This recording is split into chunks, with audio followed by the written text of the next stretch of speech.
Hello! Hello! Welcome to the Nerdemic show Avengers Special. I am your host, Kieran. I am your other host, Callum. And we've got a lot of people in the studio today, so... First you want to move a bit this way into camera shot? Yeah. I don't know why the camera doesn't show me there anymore. As you can see, we've dressed up for tonight's show. I am quite clearly Tony Stark. Callum's forgotten who he is. He has to get his prop to remind him. I'm Hawkeye. And we'll go to the others. Guys, say hello. Tell everyone who you are. Hello. Hey. Rick's here, but he's just like hiding. He's decided he's just going to stand right in front of the camera. Right there, Rick. So he's doing the window. He's doing the window. He's opening the window. We're thankful for this. All right. So, say who you are cosplaying as tonight, guys. Okay, we're waiting on you, Jonas. We're waiting on you, Jonas. I'm afraid that information's classified. So Jonas is Nick Fury. Right. I'm Quicksilver. I'm Captain America. We couldn't get the rights to Captain America, so it's Captain America. I have a quite decent American audience. I'm Black Widow. And I'm Gemma. She's a SHIELD agent. Do you want to cut to a different screen? Gemma the SHIELD agent. Yes, I'm a SHIELD agent. Okay, so Callum, what can everyone expect today? Rick's here, by the way, in case you guys hadn't noticed. Wrong camera, Rick. We moved. I was just smiling at that camera. Okay. Yeah, we'll go back to that camera. Smile at the camera again, Rick. There we go. That's enough of that. There we go. So yeah, what can everyone expect today, Callum? Well, tonight we have normal segments. We have TV and film, comics, anime, video games. We have the regular quiz. But, of course, because we're doing an Avengers special, they're all going to be Avengers-themed. So we have some information when it comes to possible castings for future Avengers films coming up. You say possible castings, our own made-up ones. Yeah. So Is yeah, that your seat tonight? Like a boss. Like a boss. Rick's taken the third chair again, so Callum is once again dude in the middle. I have to be. It's sort of the rule nowadays. Yeah, I mean you are like the Hawkeye of the group. I don't know what you're implying by this. You're really good at archery. Sure, we'll go with that. So massive packed studio tonight, so the quiz is going to be quite fun. It is an Avengers themed quiz, so I'm It's a hoping real arrow. I'm hoping to get some decent points tonight, seeing as though it's a subject you should all know a bit about, and you know I have been telling you for a week it's going to be Avengers themed, so there's only so many questions. Rick, I knew you didn't need the help. I didn't get told anything about it being Avengers themed It's quiz. on the group chat, which you're still a part of. No, he isn't. He's on the Facebook page. Oh, he's on the page, but I don't think we posted it on there. Yeah, we did. We gave all the Avengers stuff come up on it. Rick Outrageous. doesn't check that. Rick didn't check that when he was a host. As you guys may have seen when we started the show, we have some brand new intros, courtesy of Callum here. That's right, I gave him a name because he did well. It's not a dog. If you did something badly, would you have one of those spray water cans? I've got a rolled up newspaper in my bag. No, if I did something badly, I'd get called dude in the middle. Yeah, pretty much, yeah. So with that in mind, I don't see why we can't just skip to our first section. What do you say? With our new intro. Yeah, let's go for it. This is the TV and film.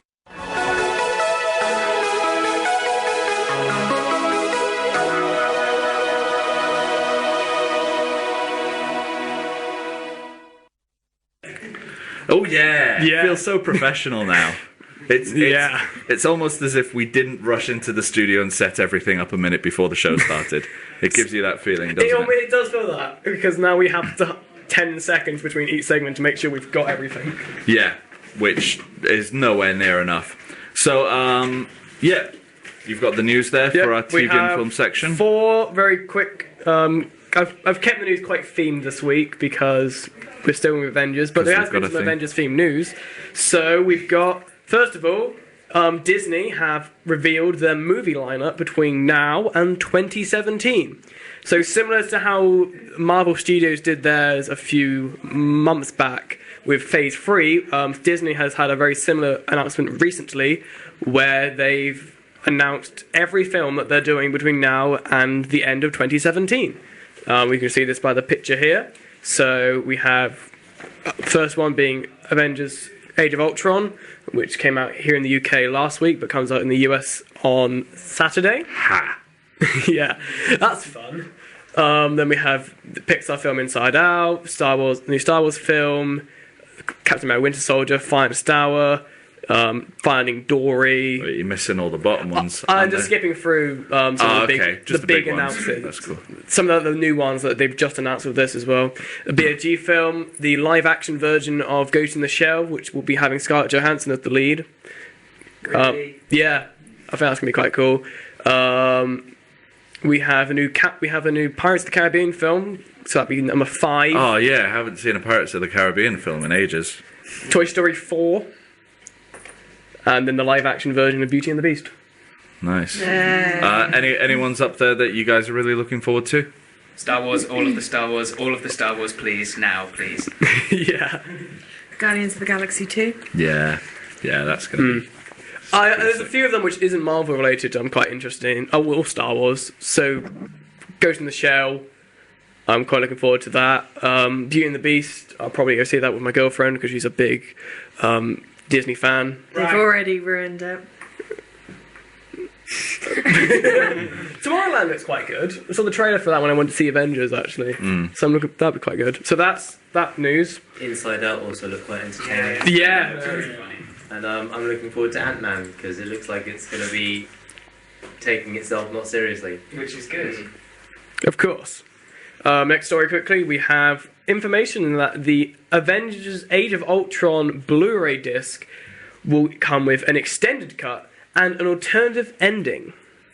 This information came recently from Amazon with the Telegraph saying that there is a Joss Whedon original cut to the film, which is actually 3.5 hours long. Fantastic. This might actually end up being the first Blu-ray I've ever purchased. Did you say alternative ending? Yeah. In what regards? We don't know Does yet. stuff get dropped? I believe they're either adding more stuff because it's extended, or they've changed how they ended. Like, completely different ending. Oh yeah, so Ultron, everyone died. Yeah. No, it would probably be like minor little things about characters, how they ended them off at the end of the film. Maybe they're adding a second after credit scene because they didn't have the second one; they only had the first one. Mm-hmm. Stuff like that, probably. We don't know yet. This has only just been announced. We'll find out more when it comes out. In before Superman. No, Spider-Man. In before Spider-Man. I want Spider-Man to be the alternative ending. I want Spider-Man to be the alternative ending. Well, let's be careful about speculation because we haven't dropped a spoiler warning yet. Yeah, which we'll we get will to be doing that. later. Yeah, that's what I'm avoiding. Yeah. Quick story, not inside the Marvel but DC universe. We've had stuff related to the first picture of the Joker from Suicide Squad. Here's the image now. Oh, hooray. Yeah, Marcus, you're not too keen on this, are you? No, I'm not. I'm not really. Why to not? be honest. Explain your reasoning. Well, I'm gonna move the mic I think over I'm here. with you though, dude. Yeah. I was. I mean, I'm not dissing Jared Leto at all. I think he's great, and I think he'll do a great job with the role.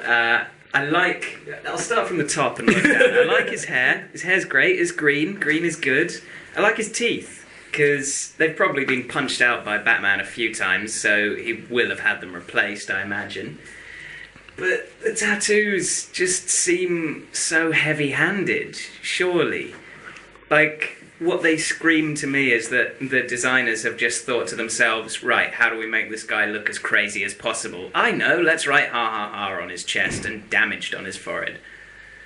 And I don't like it. I think it's don't too mind some of heavy-handed. them. I think it would have been better. Like to get it tattooed is a bit weird for the Joker, in my Are opinion. you expecting the Joker to do it with carve Sharpie? it. Yeah. Oh, carve. Like have carved it into his own arm or something. Yeah, but isn't that kind of a little bit too Zaz? Yeah, maybe. But, would he have had those tattoos done as the Joker, or do you think he might have had them done before he became the Joker? Because if he was the Joker, I don't imagine him sitting there for however long those massive tattoos would have taken to have them done. Maybe every ha represents one of his victims. That's a bit too sad, isn't it? There is a rumor that's going around saying that he drew them on himself, so they're not like permanent tattoos. He just drew They're them on with a just- Sharpie. They're pretty just much. drawings There's that a cool he's one, done actually, one of his himself. tattoos on his left arm. Left arm from our perspective, which would be his actual right arm. You can notice when he's folding it there is a robin, which some people have come to speculate would be then meaning from Jason Todd, as a way of basically with Batman saying, look at this, hey, remember when I killed your psychic? Which I think would be quite cool if they have it like enter into the universe, not at the beginning, like another origin story, but a bit later on. Yeah. I think it still seems a bit weird even if he did draw them on, because that means, like, especially with the damage across his forehead. Number one, how emo is that? Yeah. Also, in the comics, the Joker has never thought of himself as damaged. Like, in The Killing Joke, he's even said insanity is what people are supposed to be. So he wouldn't consider himself to be damaged, he'd consider himself to be better, surely. Yeah. Right? Possibly. Depends on the take they're going to do with the Joker. Because, I mean, every film variation we've seen has been different. So, you know, we don't know what kind of Joker they're going for with this one. They've like, hinted that they're going to be going towards the Frank Miller Dark Knight Returns version. Which, in that one, he is aware of the fact that he's damaged. He has gone through the therapy and seems to have been cured, but obviously hasn't. Isn't he, like, really old in that, though? Yeah. Jared Leto's not that old. I imagine it's the style of the character rather than, you know, a real over-the-top kind of... Also, what's with the Michael version. Jackson glove? Yeah. That's like the one glove, yeah. Well, maybe he didn't want to get ink on his hand when he was drawing his tattoos on. See, I personally am hoping that it's not just Joker who's going to be covered in tattoos. I want to see Batman tattooed up. I want to see Alfred, like, tattoos down his arm saying, like, best butler, UK #1, whatever. I want every character just to be plastered with them, so that way it doesn't seem so out of place when we see the Joker. Nice. It's the only justification. Right, we have one more story, but before that, we completely forgot to say how you can get in contact with us. Because, yeah. We expected Rick to remind us, but... I don't work here anymore. So yeah, you can contact us with our YouNow page, which is younow.com/Nerdemic show. When you're watching the feed, you can comment on us and we'll read them. You can also like us on Facebook at facebook.com/Nerdemic show. Follow us on Twitter and send us messages on that at Nerdemic show. Find us on YouTube now, which is youtube.com/Nerdemic show. And that's all that we've got, basically. Just send in anything to the Nerdemic show and we'll probably read it out. We at the time. Cool. That's that. Final story. That was a bit of a side, so... Yeah. So, final one. We've had some information recently of Disney launching a new Avengers fashion line for women. There's a 6-piece collection inspired by Thor, Iron Man, Captain America, Black Widow, and Loki. The official line of the Avengers-inspired clothing has been released on the fashion website Hot Topic, and has been partnership between the pop culture company Her Universe and the Disney Consumer Products. So if we look through these now, we have from left to right, Captain America dress, a Black Widow. How can they get away with that? That's just a leather jacket and some black trousers, really. Let's be honest. Yeah, also, isn't the second one from the right Black Widow? Because that kind of That's looks a like... Black Widow dress as well. Well, they, okay. I was going to no, say no, Scarlet they've Witch, done two perhaps. for Black Widow. I watched it because the whole point of it, especially with the Black Widow thing for women and stuff, is out of all the merchandise they made for the Avengers, 3 of them included Black Widow. Out of the thousands they did. Wow. So it's a feminism thing as well. Then we have a jumpsuit for Stark Industries, another dress, but this time with Loki, and then finally, after the Black Widow dress, one with Thor with his hammer. Nice. I think these are quite cool. Georgie, those are your birthday and Christmas presents for the next 3 years, by the way. Oh, you think that? I looked at the prices. Prices aren't that bad, but the shipping Yeah. You're going to be going about 70 quid altogether. Georgie, those are your Christmas and birthday presents for the next 30 years. So that's all of the news for TV and film. So we get on to... I thought I'm incredibly upset that I, as a male, cannot purchase a Black Widow costume for myself. You could. You could. It just might not be that flattering. Yeah, maybe. The jacket will be... Maybe. Maybe you'll be pushing it maybe with a jacket. Well, Georgie, you and I will just swap clothes later and we'll just see how I work out. Yeah? Probably fine. Yeah? Yeah. I look forward to it. That works. Where the Captain I America. think most of us are actors anyway, so we probably want to dress at some point. Yeah, I know I have. I know, I have, Marcus, as you have. So, yeah. I've never worn a dress. Didn't you dress up as Nurse Joy at some point? Yeah, but I didn't wear a dress. I wore an apron. Very... And that was it. There was no pink hair or anything like that. It was just when the police rocked up, when he stood outside that primary school, he said he was dressing up as Nurse Joy. For the kids! Yeah, that doesn't make it worse. Yeah. Okay, so what we're going to be doing now is most of us in the studio went to see the new Avengers film last week. So we are going to be discussing it kind of from like a review point of view, but again, more of a discussion kind of thing. For the first like bit of the talk, we are going to keep it as spoiler-free as possible. So those of you listening in America or, under your rocks who haven't seen it yet, don't worry, there won't be spoilers. Then we will give you a spoiler warning because we're just going to be talking about all of it. We'll hold Just all of something it. up or something to show that we're in the spoiler territory. I think we'll just say spoilers. Yeah, but for people coming in... Oh, okay. Yeah, just Callum, can you just stand there for the whole thing? I will, Piece of paper saying during that spoilers. time period, I will hold my bow. Because people just coming into the broadcast will know that No, means yeah. spoilers. Oh, yeah, good point. Yeah, I'll draw spoilers on the back of the paper. You know what? If they're not watching from the beginning, they deserve spoilers. So, Sure, first, we'll go with that. first of all, guys, what were your general opinions on the film? I loved it. Personally, I loved it. Callum loved it. I thought it was pretty great. Yeah. I really enjoyed it. I had a happy. I thought it was great, didn't even watch it. I haven't watched it yet. Rick?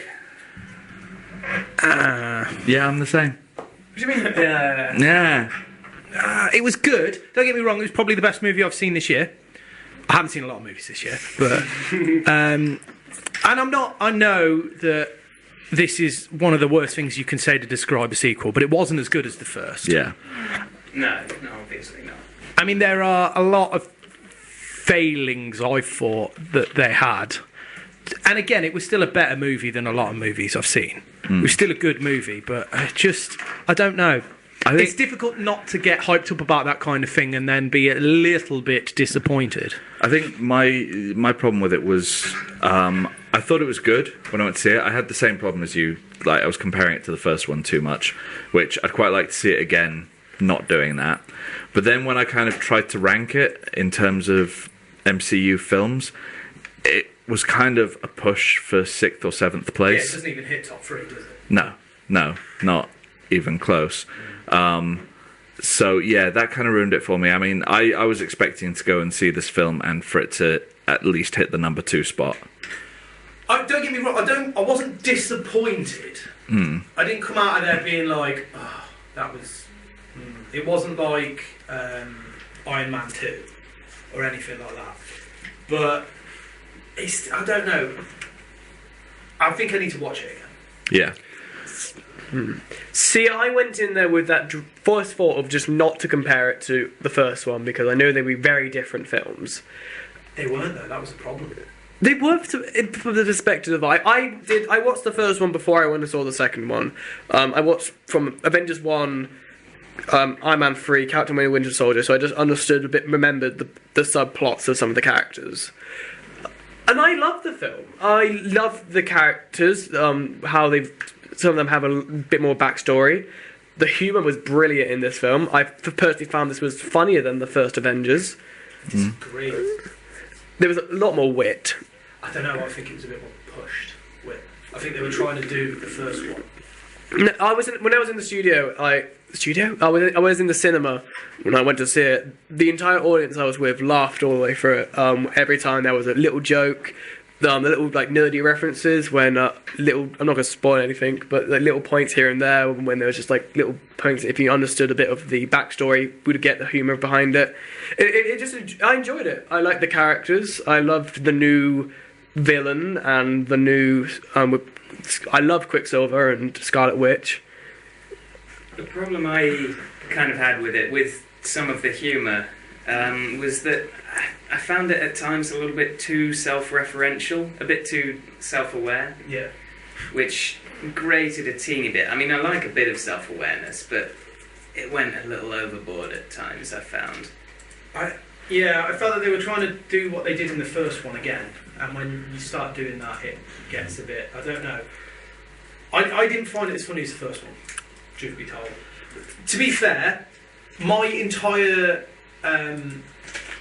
experience of the film can be summed up by saying my favourite character was Hawkeye. Should that be the case in an Avengers movie? I think that's good that finally Hawkeye has been given the status of being one of the best characters in the film. I didn't like Tony, I liked him.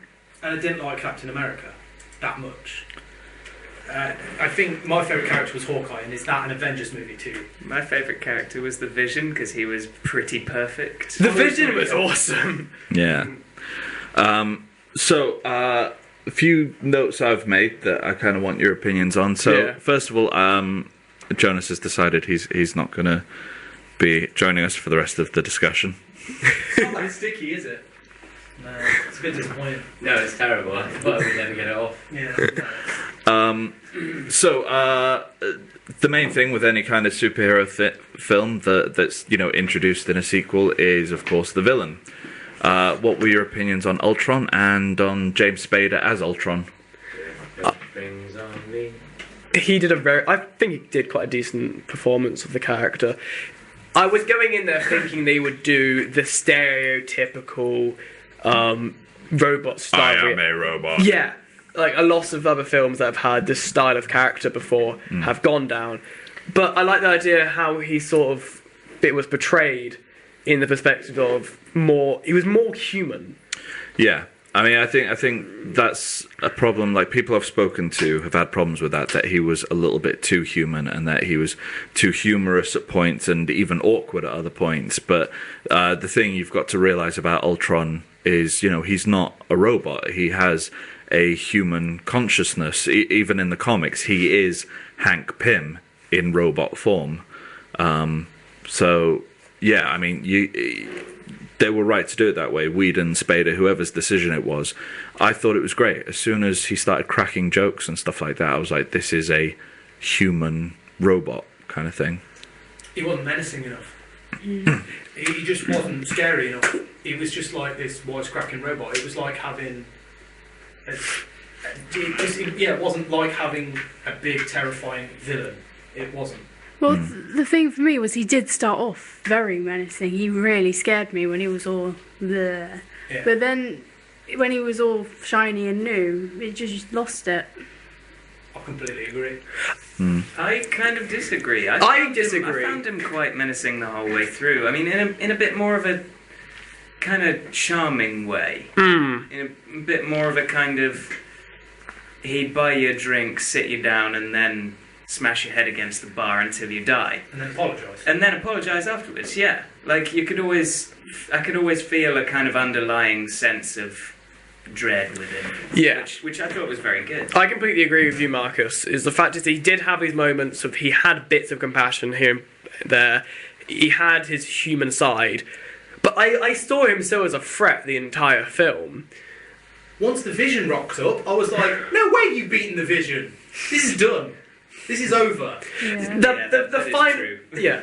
The final fight at the end of the film, the big thing in the city, I personally think one of the coolest battles we've had in a while. I'm not saying it's as good as the Atari invasion of New York, but I think it's a climax to a film that I've enjoyed the most in the last couple of years. I kind of think the first one was better.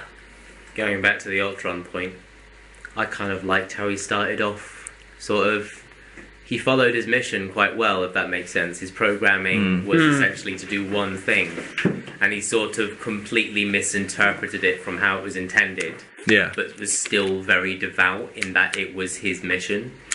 In that sense, he remained, even though he very much goes off the track, he remained quite loyal to his sort of initial origin, like his reason for being. He had an idea. He wanted it to be a meteorite, really, didn't he? I'm trying not to spoil too much, by the way, when I'm saying this. But I see where you're coming from. But there were other where obviously they get the wrong idea and they assume he's going to go and do something else, which presumably would have been easier. Presumably, being as he is the internet. I like the idea that he had that in his head and went, "No, I'm doing it. I don't care." Yeah. Yeah. Well, I mean, that for me, that's one of the reasons why I kind of disagree when people say he wasn't menacing enough. I mean, this is a character who could have, he could have wiped out humanity so quickly. He could have gone and just blown up every power plant in the world or something like that. But no, he was insane. Like humans can be, and wanted to be really theatrical with it. Yeah, I was just about to say, it was his personality very much inspired by Tony Stark coming through in that. You could see the Tony coming through with that. The ego, yeah. Yeah, exactly. And it was sort of his strongest and his weakest sort of traits, as it were, in terms of personality, but at the same time, in his ability to fashion a very simple plan. Yeah. Sorry, go on. I was going to say, I might have picked up on more of this if there was more development of him. I think that there wasn't enough of him at all. I'd like to see a little sitcom show about Ultron. The thing you got to keep in mind with him as well is, it's a real reflection on us. Because, as I said when I did my section on Ultron a couple of weeks back, he's one of the reasons why Hank Pym became mentally unstable, because he saw himself in Ultron, obviously, because they had the same brain patterns, and it's why he's gone through so many different pseudonyms, because he's trying to find himself. But this is a character who, within his first 3 seconds of creation, goes through the entire internet and decides, I've got to kill off humanity. He's seen everything that there is to do with us and decides that we don't deserve to live. So, I mean, for me, it wasn't necessarily menacing, but it was... I'm struggling to find the word for it. But daunting, yeah. I agree with you on that. Yeah. I don't know. I mean, there are some great YouTube videos out there. Yeah. Also, on the Ultron menacing side of things, I did find that he wasn't the biggest threat to the Avengers for a lot of the film. Yeah. Most of it was, this is slightly spoilerish, trailer gave it away. Really. Yeah, trailer gave it away. Alright, Scarlet Witch. She's the one who really pushes them to the sort of beaten team that they've become halfway through the I think this was the problem with having Scarlet Witch in this film, really, because when it really comes down to it, Ultron has done a lot of damage and that kind of thing. I'd say this is purely comics, so this isn't going to be spoiler territory or anything. But Thanos holds the record for killing the most number of Avengers, because he killed all of them during the Infinity Crisis. But of course, being Marvel, they did some time travel-y stuff, and it's all fine. Woo! But after Thanos, I'm fairly certain Scarlet Witch probably holds the record for highest Avenger kill count. Yeah, actually, she killed a few. Yeah. One of my problems with having her in it, in that capacity, was, again, it was similar to the first movie, with the whole controlling Hawkeye and getting Hawkeye to do a lot of damage. Yeah. Hawkeye didn't do anything. In the first in the first one. Yeah, but in the new, yeah, that's what I'm saying. It was too similar to that. They went too. I don't like the fact that they changed her powers. I know, in the comics, she's seriously overpowered. She can alter reality. But I think they did a really good job in the Ultimate Universe of changing that. Because in the Ultimate Universe, what she does is she has the ability to affect probability. So it's much less of a natural ability. She's like an absolute whiz at mathematics. There's this huge fight that they're having against loads of these evil henchmen soldiers.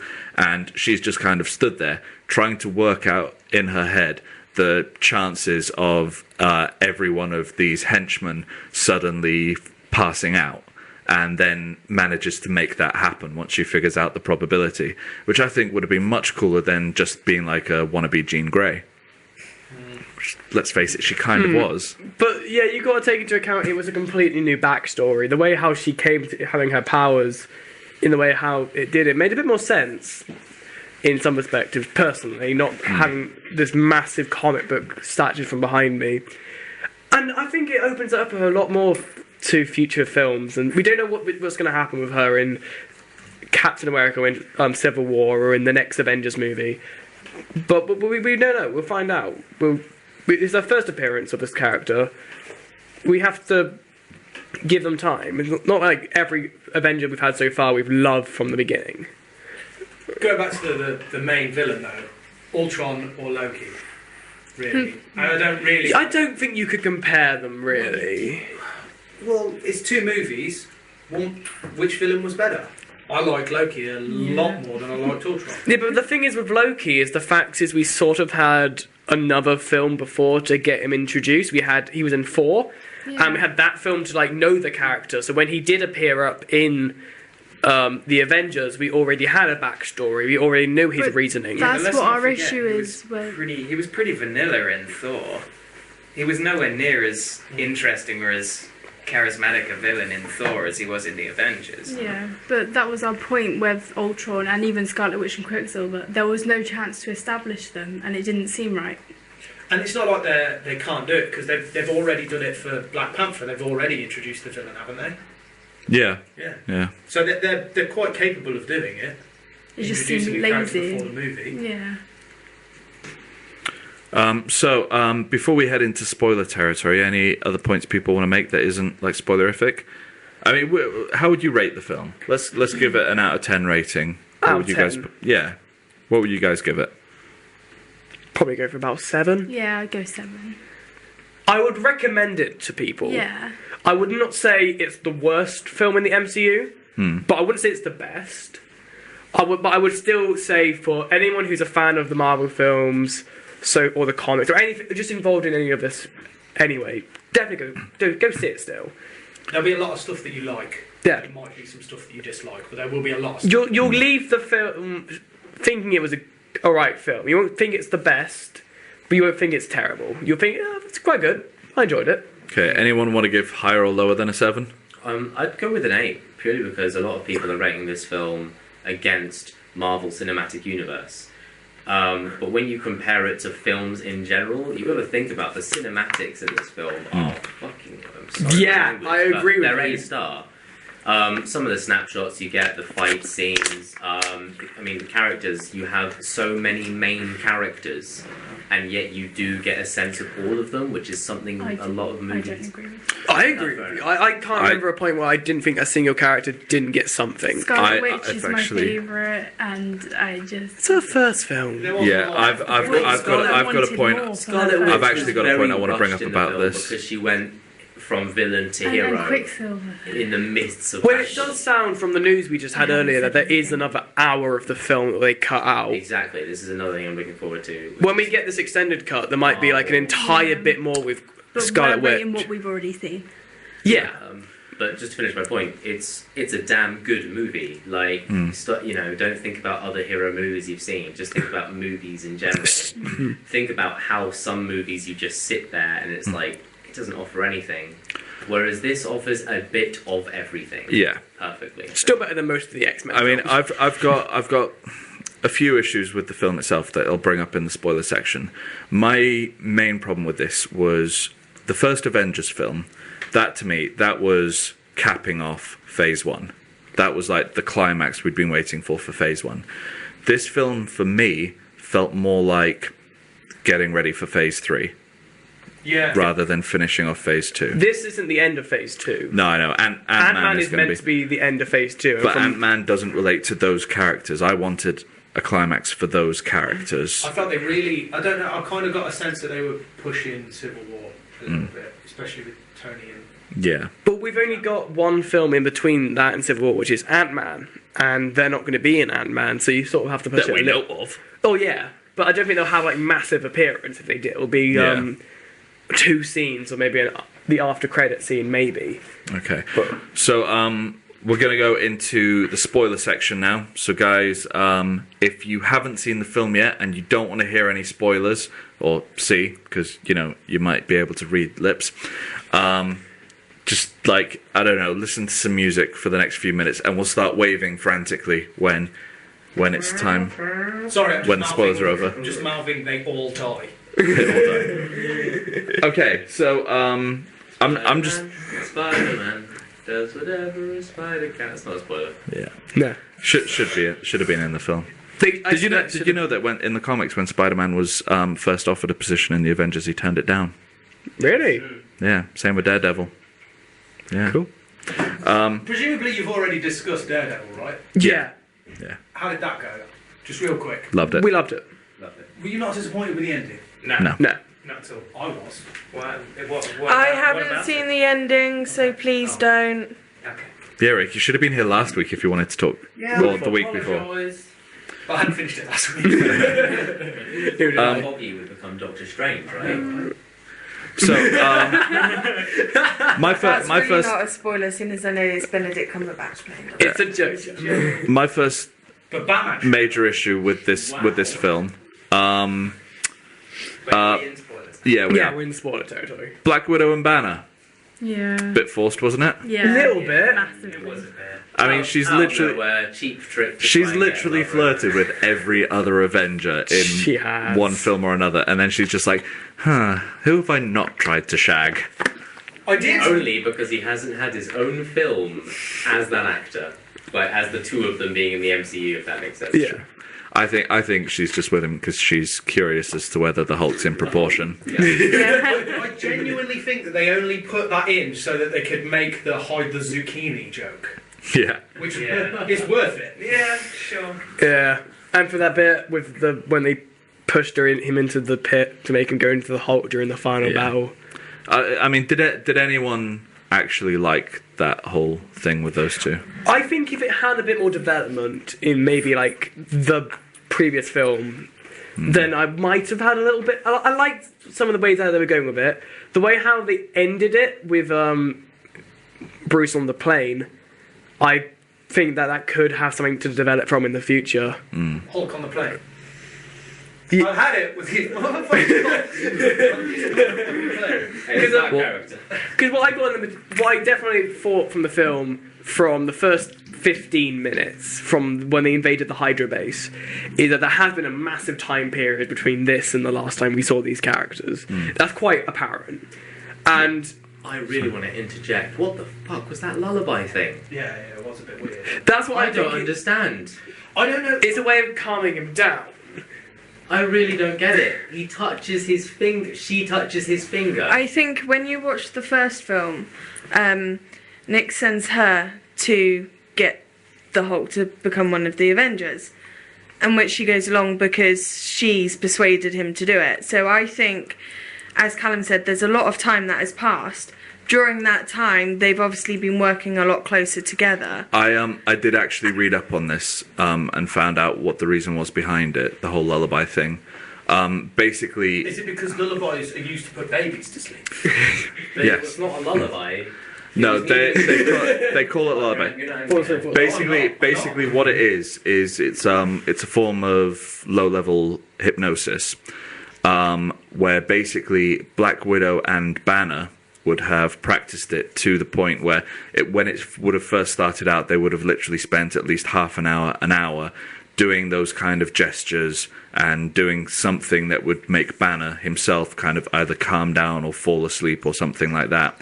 And then because Hulk and Banner share the same brain, the same effect happens with the Hulk. But as they practiced it more and more, the actual movements for it ended up just being the little hand touch and the same. She kept saying the same phrase at the beginning of it or something, wasn't it? Yeah. Sun's setting now. Yeah. Yeah. So that would have been like a trigger Sun's phrase. getting really low. So yeah, it would have been something that they would have practiced with Banner and then had the effect on the Hulk as well. Do you think it would have been too difficult to explain that?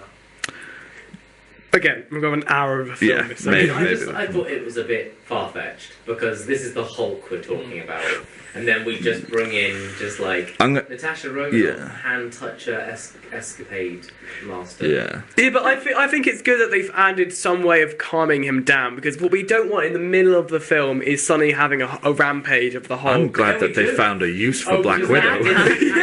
Because that didn't happen in this film. No, but like, it took what, 15 minutes out of the film for that bit in the middle of the city with him and Iron Man? Which was one of the best bits. Oh, it in was? the film. So but if that happened three times in the film, it would get a bit old and would make that Hulkbuster scene not as cool as it was. And don't get me wrong, it was freaking awesome. Alright, so we're going to have to roll along here.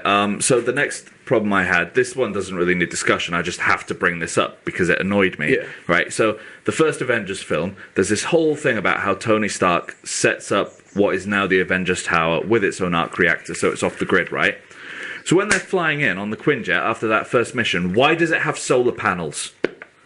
It doesn't need them. It has its own arc reactor. It's a ruse. It's a ruse. If you want to stay off the grid, make people... Because use solar if people energy. think that you have your own separate inside reactor, and the companies you're not paying for your electric. I think if you've got like a nuclear reactor, the equivalent to one in your basement, you kind of have to tell people. Because Tony Stark is sick of having people knocking on his door saying, "Are you interested in solar power?" Fair enough. Plus, you've got to figure Tony Stark's a smart guy. He's got backup. If the Yeah. arc reactor That's a goes good down, point. With the stuff that the problem he's had in the past with equipment. So this next one, this is my biggest problem with the film. You guys, I've said on the show before, like before I went to see the film, I was adamant that Loki's staff wasn't an Infinity Stone, and of course it is revealed that it is in fact the Mind Stone. My main reason for this was because it would be poor writing and it would actually undermine the first film. Yeah. And that's exactly what it has done. Because what we have now is we have Loki, who has been given an Infinity Stone by Thanos to go and retrieve another one. That I can understand. Go in full power to get something really powerful. Okay, fine. Loki has both Infinity Stones within the first 5 minutes of the film and then loses both of them. I don't think he knew. From the way how... but could Thanos not have just been like, right, get the stones, bring them back, then I'll give you Earth? Yeah, but you got to take it from the... This is Loki. And Thanos is a character who won't just tell you every little bit of detail. The stuff he's got is going to be in the way of, here's a weapon for you to become a god, and I want you to go and find this Tesseract, 'cause that's what they called it in the film, to be able to give it back to me. Still, in the process, he wasn't like, I'll give you Earth. He takes Earth because he wants to take Earth while doing. No. I think that it was part of the deal. It's the same with Ronan and destroying Xandar. Yeah, true. He gets Earth in exchange still for poor it. planning from someone who's supposed It to was, be. and that whole thing at the end where like you see Thanos and he gets the gauntlet and he's like, "Guess I'll have to do it myself." It's like, yeah. You probably should have thought of that before you lost 3 Infinity Stones by getting other people to get them for you. 4. Is that 4? Technically 4. If we're gonna go back with the law, from For the Dark World, technically he lost the red. Oh, one. he never had the ether, No, but though. he had the guy he was going for. Well, no, Malekith never worked for Thanos. No, not Malekith. I'll talk about it later on. The thing I read online about the energy show. I suppose it's an interesting thing now, but isn't there an Infinity Stone that Thanos needs inside Vision? Yeah. So doesn't that mean, certainly, because we know what's going to happen with the Infinity Gauntlet, does that not mean that he's going to take that from Vision? He's going to try. He's going to try at least. Yeah. He's thus going to die. Yeah. See, Either that this or just get severely nerfed. this was another issue I had. Me. So there's this big moment where suddenly everyone trusts Vision because he manages to lift Mjolnir and therefore prove that he is worthy, right? Mjolnir has a magical enchantment on it that makes it so that you can only lift it if you are worthy. Vision is powered by an Infinity Stone. In the Marvel Universe, there are only 2 things more powerful then an Infinity Stone. One of them is the Living Tribunal, who is Galactus's boss, and the other one is a Celestial that created all life in the universe. Mjolnir barely makes the top 100 magical items within the Marvel universe. So someone wielding an Infinity Stone, of course they're going to be able to override that. Yeah, but they don't know that. Tony Stark, Captain America, they don't know that. They've just been told that unless you're worthy, you can't pick this up, and they've proven to not be worthy. Actually, Captain America proved that he is worthy. Yeah. He shifted it. Well, no. This is the thing, right? In the comics, he is worthy. In the comics, he is. But no, even in the film, right? Thor's reaction. That's not a reaction to a wobble. That's a, ooh, crap. Cap, look at him when he does it, right? He notices it shift, and then he lets it go because he's a good sport and he doesn't want to embarrass Thor. Mjolnir... Oh, that's reading into it too much. No. But the thing is, Mjolnir, you're either worthy or you're not. There's none of this, oh, you're a little bit worthy, so I'll wobble for you. It either stays dead still or it moves. And it moved. Captain America was worthy, he just didn't want to show up Thor. Well, then he still knows that, oh, I'm worthy, I know I'm worthy, I'm a good person. Yeah, but exactly. and you can tell that with... From their point of view, they have no idea how magical Mjolnir is. They just know that they're supposedly worthy. I would have liked to have seen Ultron try to lift it, because let's keep in mind that, Mjolnir's probably not really built for robots. So maybe it's just the fact that... There was the he's a elevator machine. joke. Yeah. He manages to hang it on a coat rack without it breaking. I mean, Vision's basically just a walking, talking coat rack, if you think about it. Yeah, but there's a synthetic flesh. He's not metal. Yeah, but, and also when Mjolnir was created, they didn't even have, iPads. Yeah. But also, it is Thor that convinces the team that we can trust them. What is that? Well, when they created it, they were like, the pinnacle of robotics. Yeah, but it was in the film. It was Thor that convinced the team that we can trust him, and he knows the capabilities of Mjolnir. He knows all of the stuff about it. So I think it's a decent understanding. If the person who owns the thing that you're going off as the reason why he's okay says he's okay, then I think he's going to be okay. And then he later on becomes an awesome boss during the fight. I didn't get a lot of what happened before, if I'm honest. What do you mean? It's all just building up to Ragnarok. Yeah. I know. The whole Blackwater thing. Yeah. Okay, great. So he's bathed, and now he knows that Vision's with him. I think they realise that they haven't had a topless shot of Chris Hemsworth for a couple of years now. Yeah. No, I get that, but I just didn't understand. It just seemed a bit, I don't know, kind of lazy in a way. I wouldn't say it was lazy. Yeah. Well, he just knew stuff from going in water, and they didn't really explain it. Because we've got Ragnarok to explain the rest of it. If he had everything explained in this film, what's the point of going and seeing the next 4 films? No, I know that, but it just seemed a little lazy. I don't know. It seemed too quick. I don't know. Unexplained. But anyway, we've got to move on. Yes, we do. We're using up half the show just talking about a film. But it is an Avengers themed show. But we have a lot of stuff planned for today. So, Callum and I have been very busy this week. What we have done is we've made a list of Avengers from the comics and a few villains as well that haven't yet showed up in the MCU, or that have within the TV world, and we've decided now we're going to cast this person instead. And we've come up with our own castings for them. Some of them I'm quite happy with. Some of them were literally just, it was 11 o'clock last night. I was like, I've got to get this done. So we're a little bit lazy. But what we're going to do is we're going to show you the characters. We're going to show you both of our choices. And then we'd like you guys to decide which one of ours you think is the best, or come up with your own decision. Also, we haven't seen each other's yet, so this is the first time we've seen these. So the first character we are going to go with is one of the founding members of the Avengers, and the one who actually came up with the name of the team, Janet Van Dyne, the Wasp. So let's see who Callum's picked. See, a couple of times on this, I have 2 possible choices. This one, I've thought of Rachel McAdams and Summer McGill. Summer McGill. Sorry, Summer Gallu. It has one of those letters. I can't. I'm gonna. Glau. So it's gonna happen a lot during this. Okay. I know, it's fun. We need to have a bloopers for next week for our last show. And last show is every time I've messed up. Yeah. Yeah, so Summer Girl.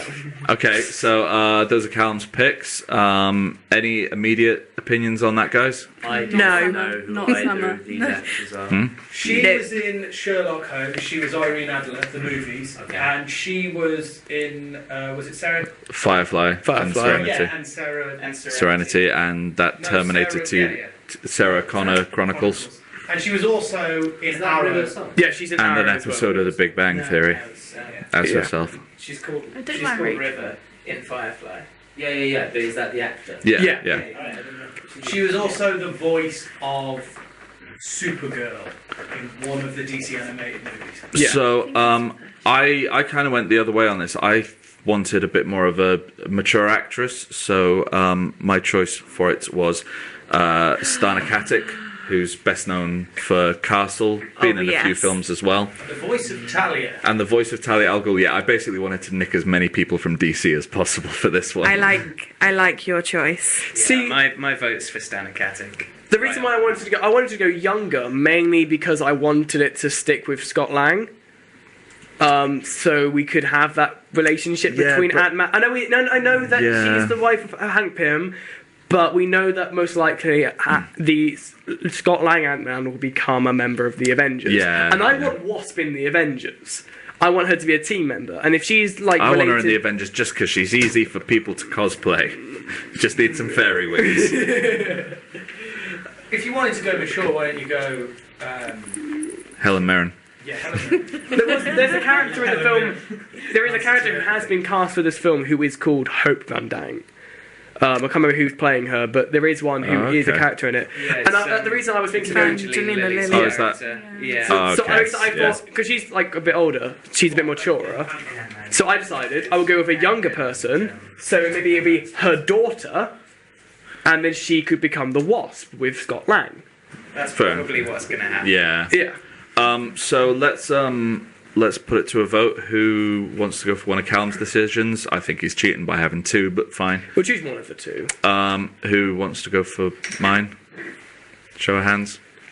So 3 against nothing. Georgie doesn't want Four, any. maybe. I think I I'd think go. I'd probably go Rachel McAdams out of all of them. Okay. I get the most of the votes, so that's a point for me. I didn't tell you we were doing points. Okay, sure. I just decided We'll do on it. Okay, so the next character we're going for, another early one from the comics, another god, is Hercules. So here's an obvious. Callum's choice. I've gone with Gerald Butler because of 300.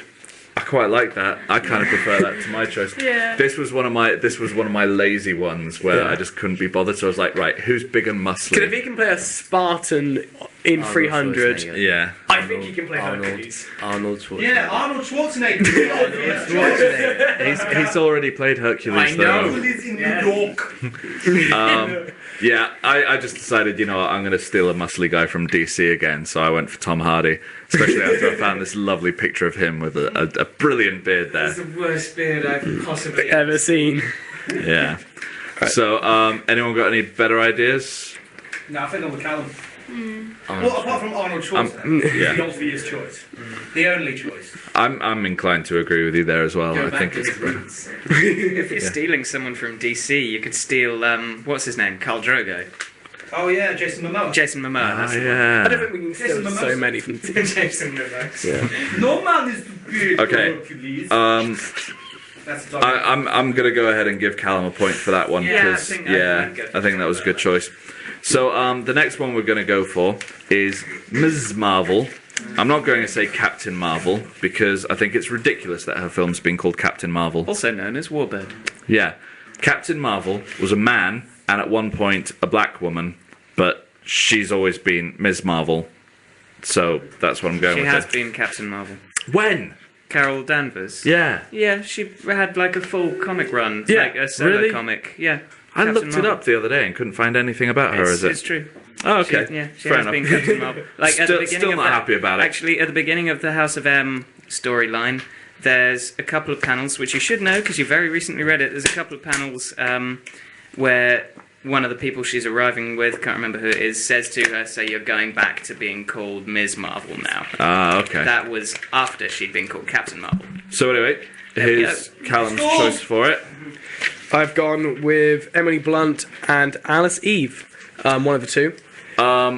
Alice Eve was one of the ones I saw, actually, because she's actually on a list of potentials to play the role. Yeah. So I'm going from but this... I can't critique because my choice was also on that list. Yeah, I'm going from this from the perspective of previous roles they've played.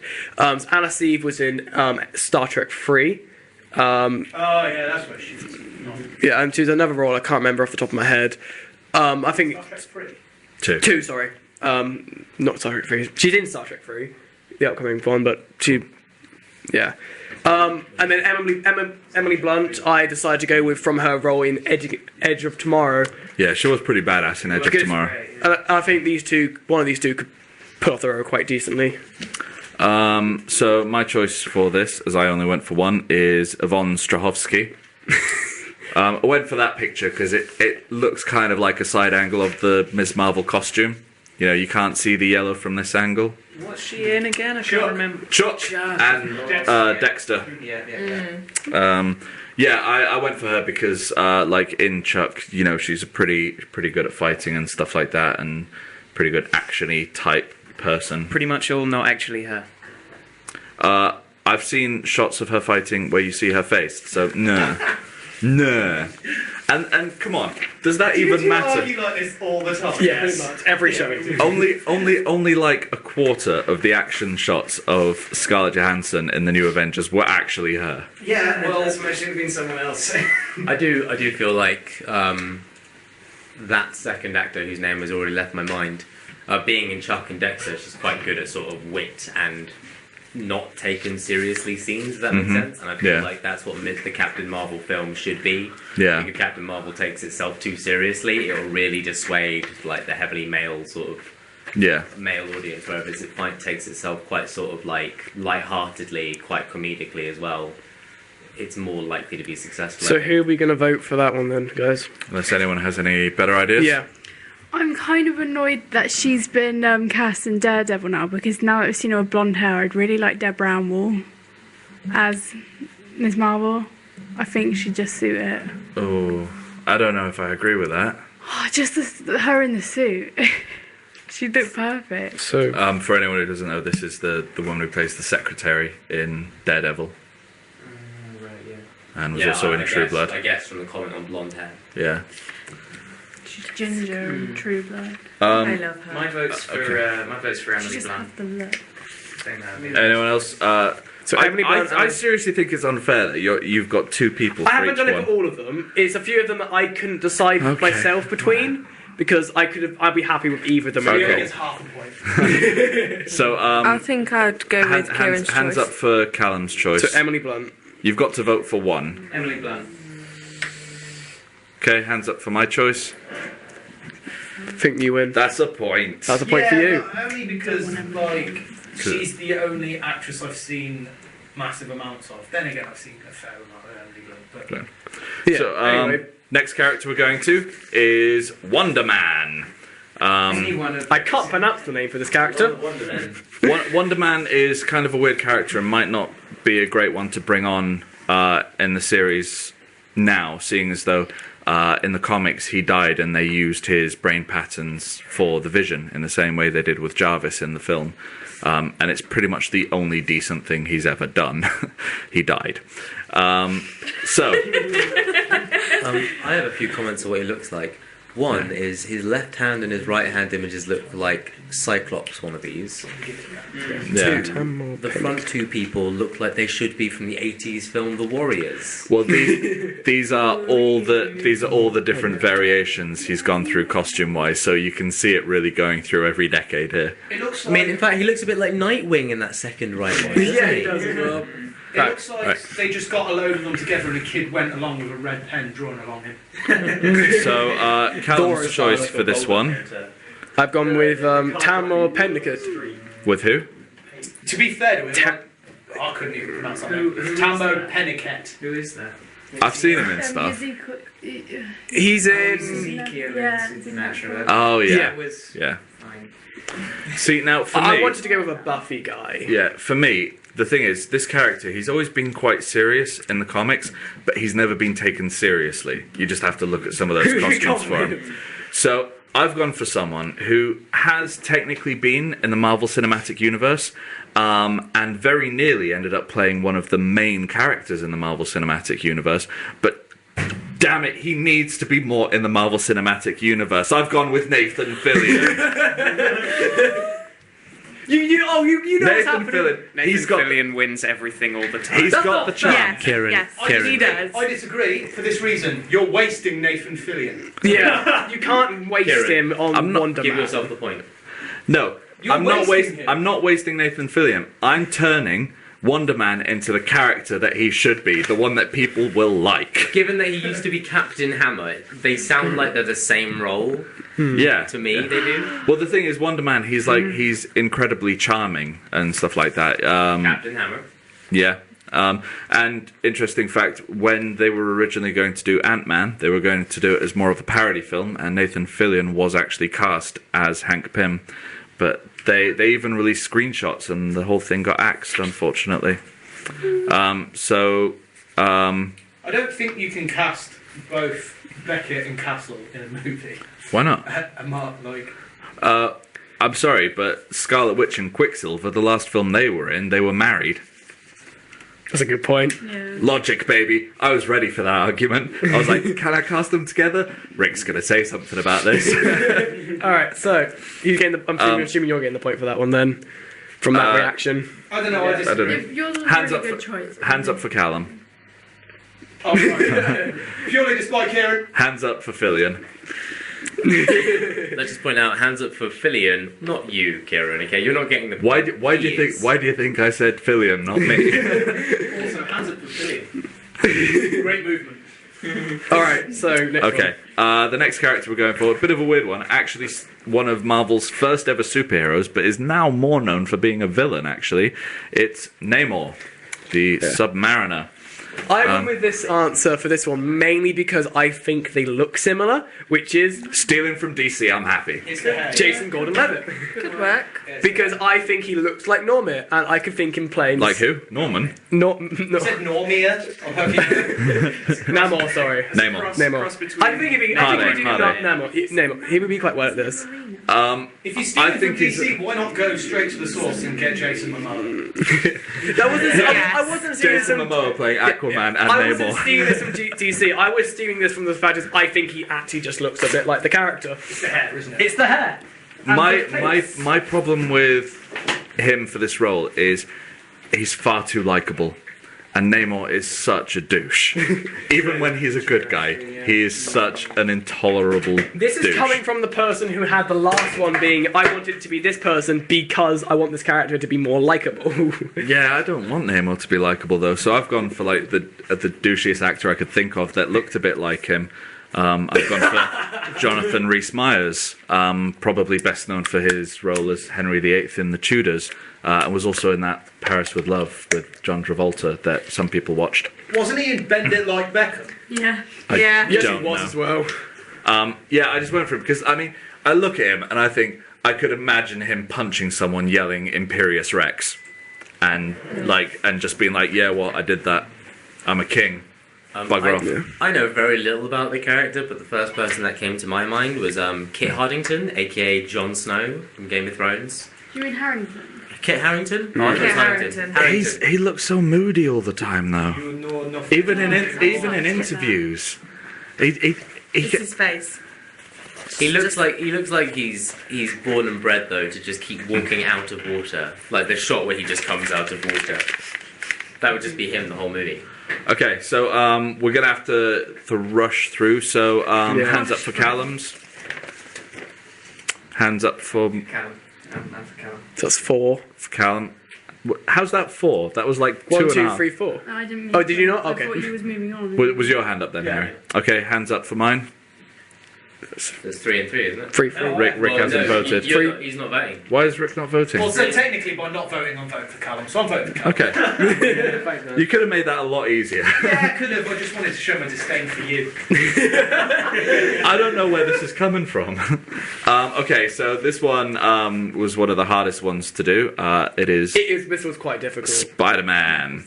What's wrong with Toby Maguire? Can I just Me, please. Me, please. I went with Daniel Bryan also me? and then Asher Butterfield. Right. Neither, please. I am. The one on the right. Right. The one on the right looks 10 years I old. wouldn't The one mind guy O'Brien. looks younger, but he's actually 18. Yeah. Also, he looks a little bit like me, so I can cosplay as Spider-Man. No, I'm totally against what's his name on the right. Asher Butterfield. Yeah, that's I'm fine. totally against that. But the one on the left, maybe. I'm I like him. I'm So actually Daniel O'Brien. Because he's in Teen He's in Teen Wolf, Wolf, yeah. and he plays nerdy so well. I'm I actually love him. Bad. No, he's Presumably not you're talking If- Peter Parker Spider-Man. yeah. So I can't go Jaden Smith. No. I would Oh no. You anyway. Jaden Smith's equally terrible. if you went for O'Brien and got rid of crappy Ender's Game Kid, Yeah, I would actually be willing to give you the point if not for one thing. What? The fact that I went for him as well. I agree with both of you. Should we I love both get a him, point and for I that? want him he as Spider-Man. was actually rumoured for quite a while to be playing the role, but went on Twitter and said, no, it's not going to be me. Could still be. Who It knows? still probably will be. I want a black Spider-Man. I want Donald Glover. No one knows who Donald Glover I think is. it probably. Everyone knows who Donald Glover is. Childish Gambino, Community. Oh yeah, of course you watched We him. reviewed it. Before when we chose him as well. He was Iceman. Because last time when they were going to choose who Spider-Man was, and it was Andrew Garfield, there was a really big campaign online to get Donald Glover to be Spider-Man, and I'm still sticking with it. Yeah. I'm not giving up that fight. And then, as a result, they killed off Peter Parker in the Ultimate Universe and created Miles Morales, who was based on him. And Donald Glover voices him in the Ultimate Spider-Man cartoon. I didn't know that. Yeah, I know my Spider-Man. Anyway, let's go on to the next one. I'm a Gambino. So points. Yeah, Should we just make that a draw? yeah, one? I don't think there are points for that one. From DC, go Jaden Smith because obviously it will cause a rift in the Smith household. Smith rift. Yeah. All right. Okay. Moving on Smith. to So Spider-Woman. this one, I'm happy to give you the point for this one. This is Spider-Woman. I've gone for another lazy one. Let's see who you've gone How for then. lazy. I've gone with Emilia Clarke or Anna Kendrick. Out of those two, I'd say Clark more, but I think they're both a little bit too young. I was going with the idea of Emilia Clarke in general. No. If you were going with the ultimate Spider-Woman, I could see Emilia Clarke doing it because she's actually a clone of Peter Parker, made female. So she is like actually a teenager, which they may end up doing. I was because the most idea of the I was characters going are with ultimate. is if Spider-Man's going to be about 16 in the new films, I was thinking about aging Spider-Woman to be similar age to her. To Right. him, sorry. So they have around that same age group. See, my choice, again, it was a bit of a lazy one, but Spider-Woman is kind of known for two things. One, basically ripping off Spider-Man, and two, You can go with that picture. the very controversial Oh no! pictures Where of her are in her you going skin-tight to go suit. with who I think you're going to go with? Probably not, because the way you're reacting, it's like I'm going for Jenna Jameson or something. Are you? No. So I just went for Rachel Nichols, Oh, okay. That's not purely bad. because pretty much everything I've seen her in, she's wearing a skin-tight bodysuit. And that's literally the only reason I have for it. I don't even think she's a good actor. Given the proportions that I just saw on that Spider-Woman picture, I can only think of like Nicki Minaj or Kim I was about to say, Kardashian Kim, Yeah. you go back to go with Kim Kardashian. or something like that, because those proportions are something no white woman can achieve, I think. I love how you said no. Okay. So, Nicki Minaj only has a big bum because she had a bum implant. yeah, white And her women can have boobs thumb are implants. Can we please What, just like the same- vote and not decide on what? Yeah, so And it's working. who wants to go with one of Callum's many decisions This is the because he's last. a cheater? This is the last time I go with two I don't have a choices. preference for any three of them. No, I didn't like any of them. No. Anyone want to vote for me? I was kind of offended. I'm not just getting on the Marcus boat. I rather like Spider-Man. Bring it back. Hashtag Marcus in a boat. Yeah. I do think brilliant. out of the three choices, she was the best one. Which one? Anna Kendrick. Anna Kendrick. I actually think she was the worst of your two. I like Anna Kendrick. I do. I just don't think she's right for that role. I think someone should definitely find her a place in the Marvel universe. I think she'd make a decent Miss Marvel, actually. But I don't think so for The Spider-Man. way I was doing it, I was comparing her to go with the two I put for Spider-Man. Well, I've given you the point. I am going to remind the majority of the room here as we come up to the last few that I'm giving most of you a lift home. Or am I? No, you can't do that. Well, I'm just pointing it out. Okay, so the next one has technically been cast, but for the TV show, and I decided I wanted to do my own casting for the film, mainly because I've been wanting this actor to play this role for ages. I didn't know he's been cast. We've gone with Luke Cage. I actually didn't know he's been cast yet. Oh yeah. I've actually just gone purely by the rumours. So I've gone with the guy who's actually been cast as him. Is he actually been cast now? Yeah. Is it actually going to be Mike Collar? Yeah. I'm happy with that. You couldn't have just gone on IMDb. I made that one yesterday. Right. It was the first one I did. I have gone like, for me, I love Luke Cage as a character, right? He is the ultimate badass. So I had to think to myself, who is the most badass person I can think of who is also black. I've not gone with The Rock. No. I've gone with Michael Jai White, Black Dynamite. Yes. No, that's the point. That's Kieran Sculler's. So we're going with also he's the guy who played Spawn, and he's been in a couple of episodes of Arrow, so I'm stealing from DC again. So we're either going with the person who actually been casted the character versus someone, or Black Dynamite. Yeah, Kieran's got a better casting choice. Black Dynamite. Than the actual Hands DC. up for Black Dynamite. Everybody. Oh yeah. You get the point. Dynamite. All right. Dynamite. Is it bad? I don't know what that is. It is. That's so bad. The greatest film of all time. All right. Moving on to All right.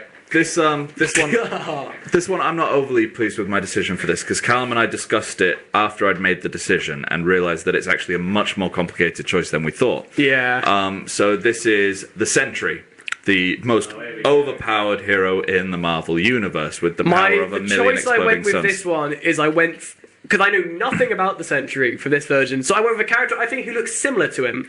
Josh Holloway. You went for a good-looking guy with longish, blondish hair. I went for a good-looking guy with longish hair. That guy's in Lost, isn't he? Yeah, he's in Lost. And pretty much nothing else. Yeah, pretty much. He was in one of the Mission Impossible.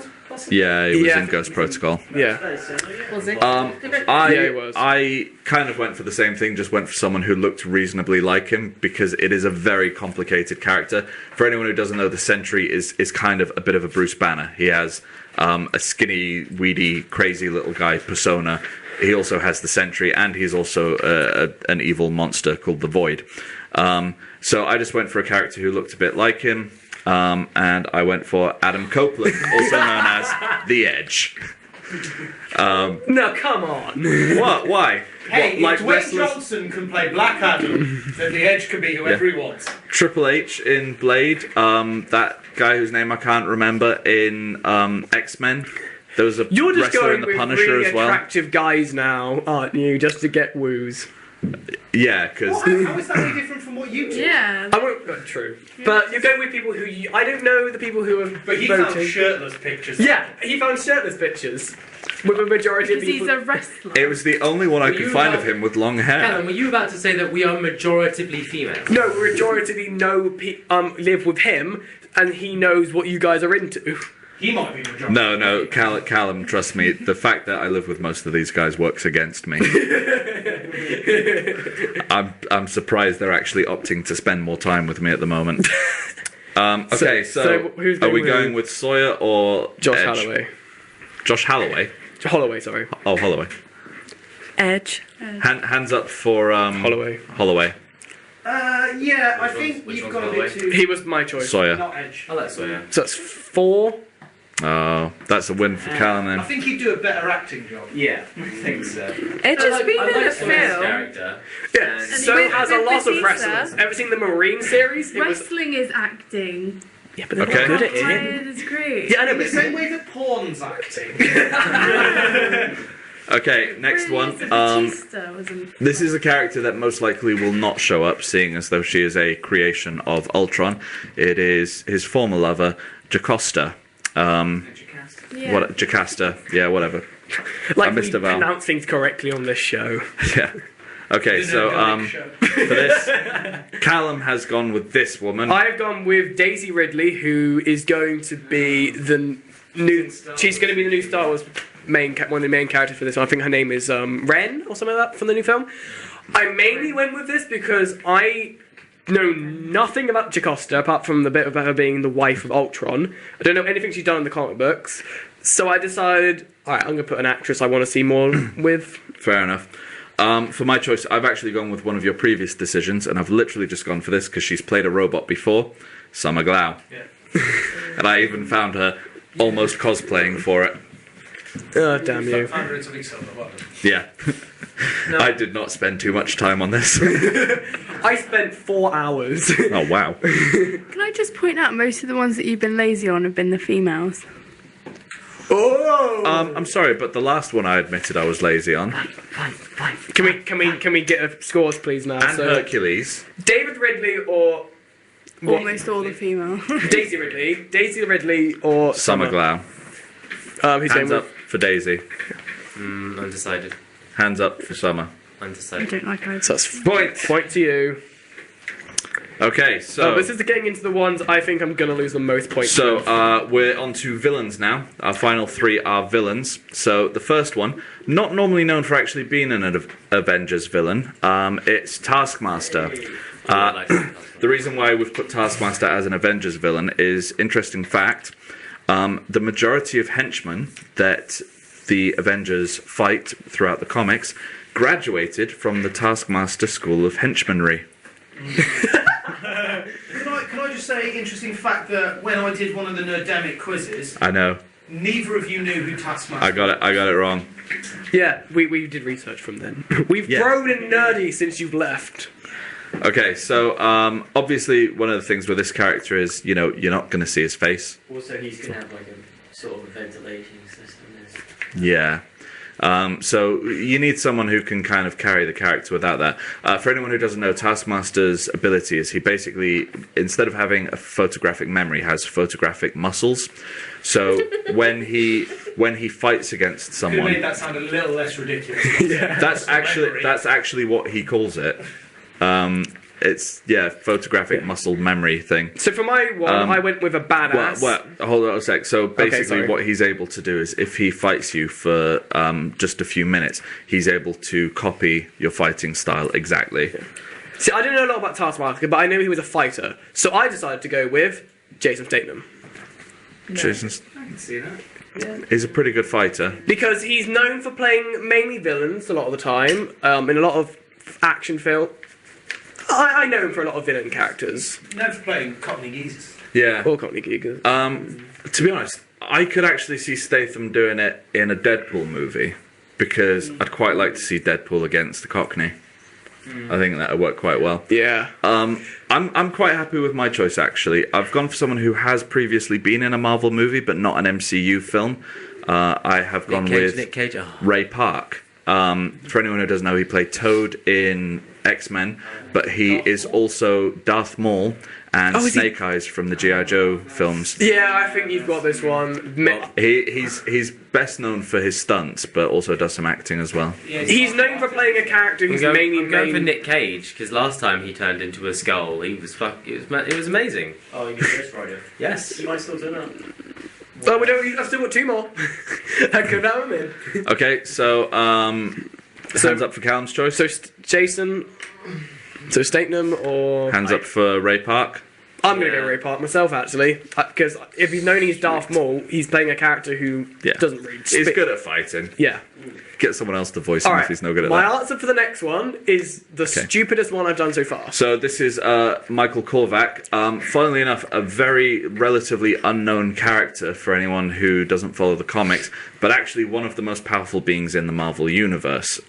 He's a time-traveling bugger, to be honest. He's always being really annoying, hence why you see in this picture he's against Avengers, X-Men. Can I give my reason before you show the picture? Go on. So the reason from this next one is because I want this guy in the MCU.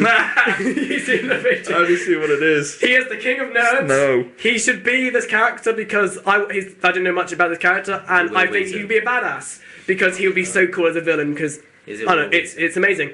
It's Simon Pegg. Okay. He wanted to be a villain in Ant-Man, however, sadly he was able to. So I decided to put him as this character. I think I've got this one because, like, the picture I showed you of Korvac wasn't a brilliant one because he was all like glowy and stuff like that because he's human, right? I've managed to find an actor who not only is a very good actor but also looks like Korvac. Is it someone who used to be Doctor Who? It's not. It's Michael C. Hall. Yeah. See, I like him. I like him. With Michael C. Hall. But I didn't. You don't really know what the character looks like from The that reason shot. I went Yeah, with well, that's why I reaffirm that when you see him as a regular human, he does kind of look like Michael C. Hall. here's my point, guys. And also, he's got to be able to play a bit mentally unhinged, which I don't think Simon Pegg could do with as much. Have kind of you gravitas seen as- the episode, the Doctor Who episode with the editor? Yeah, and the he long wasn't- game. Yeah, and he was He was pretty terrifying. Yeah, but he wasn't crazy. Yeah, but it's Simon Pegg, come on. Okay. We gotta get him in somewhere, Hands guys. up He for has to Simon be in the Pegg. Marvel films. I'm going to be honest, actually. Like, one of the points I was going to say about Avengers films and MCU films at the moment is Simon Pegg probably would be the better one in the long run, purely because almost all of the good Marvel Cinematic Universe villains are comedic ones, Loki. with possibly the exception of Red Skull. I mean, does anyone actually remember, like, Whiplash. yeah, Whiplash? He was kind of funny just because his accent was so bad. Malekith, does anyone actually remember him in that film? I think he was in the background at one point. Okay, so anyway, hands up for Michael C. Hall. Yeah, I think I'm with you. Okay. Right, and the final one we have I think you've won this. is Kang the Conqueror. I'd love to see Kang. For anyone who doesn't know, Kang the Conqueror, basically he's obsessed with Earth. He wants to rule it, even to the point where at one point the Earth gets blown up and he actually sides with the heroes to try and get it back so that he can then conquer it. He has the ability to go back in time and kill the Avengers all when they're babies, but has this weird sense of honor and will only allow himself to defeat them if it's at their peak. So, you know, he's got this sense of honor about him despite being a villain. See who Callum's gone with? I've gone with one you mentioned before. Oh, I've two. gone with Michael C. Hall, and then I've gone with, I cannot pronounce his name. Viggo Mortensen. Also known Aragorn. Aragorn. Mainly because bits Kang, I think he could pull that off. And then on Michael C. Hall, because Dexter. He can play anything. Because he can play He could play evil. Miss Marvel. I think we should probably take Michael C. Hall out of the running. Yeah. Yeah, so we're just going to go with Aragorn. When you look at Viggo Mortensen there, do you not think that he'd be great for the Taskmaster?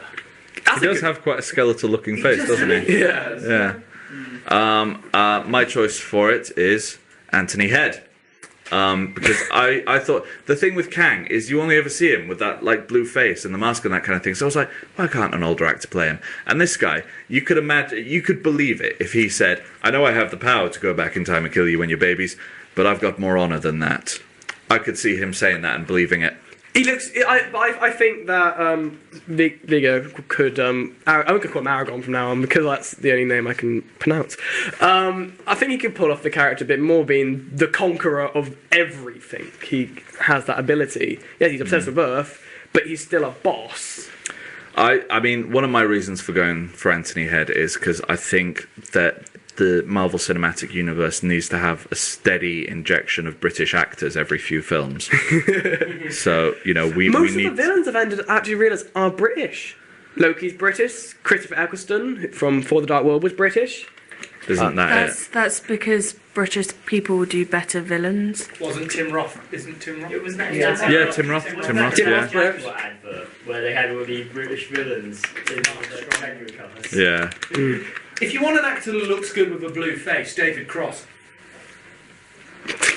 Mel Gibson. Okay, so final points. Points for Callum. Really tough choice.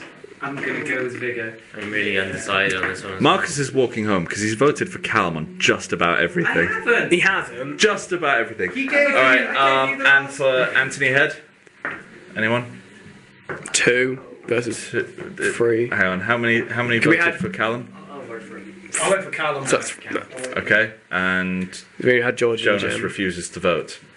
So I win that one, which means you win which overall. means the final score is 5 to Callum and 7 to me. Nice. Woo! Okay.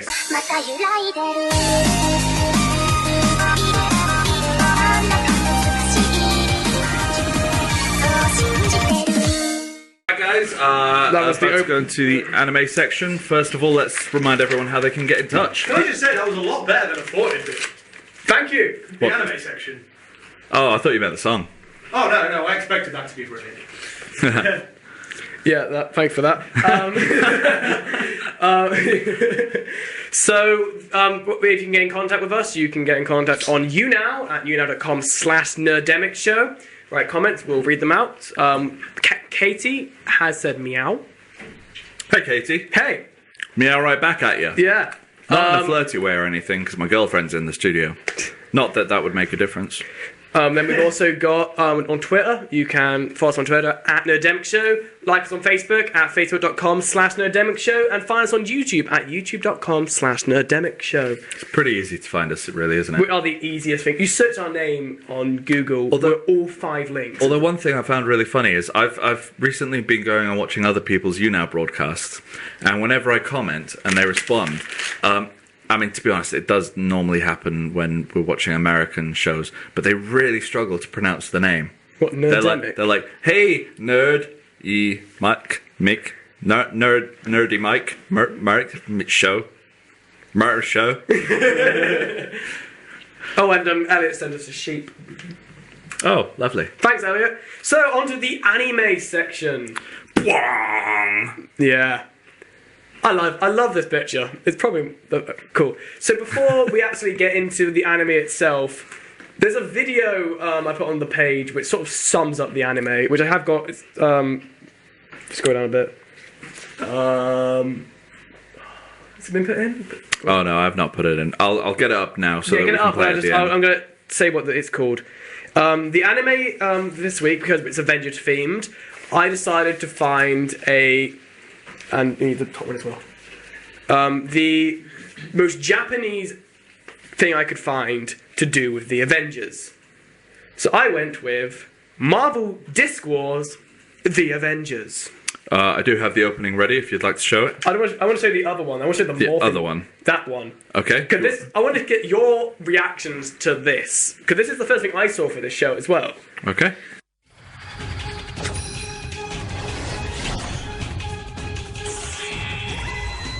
Accepted. Materialize. I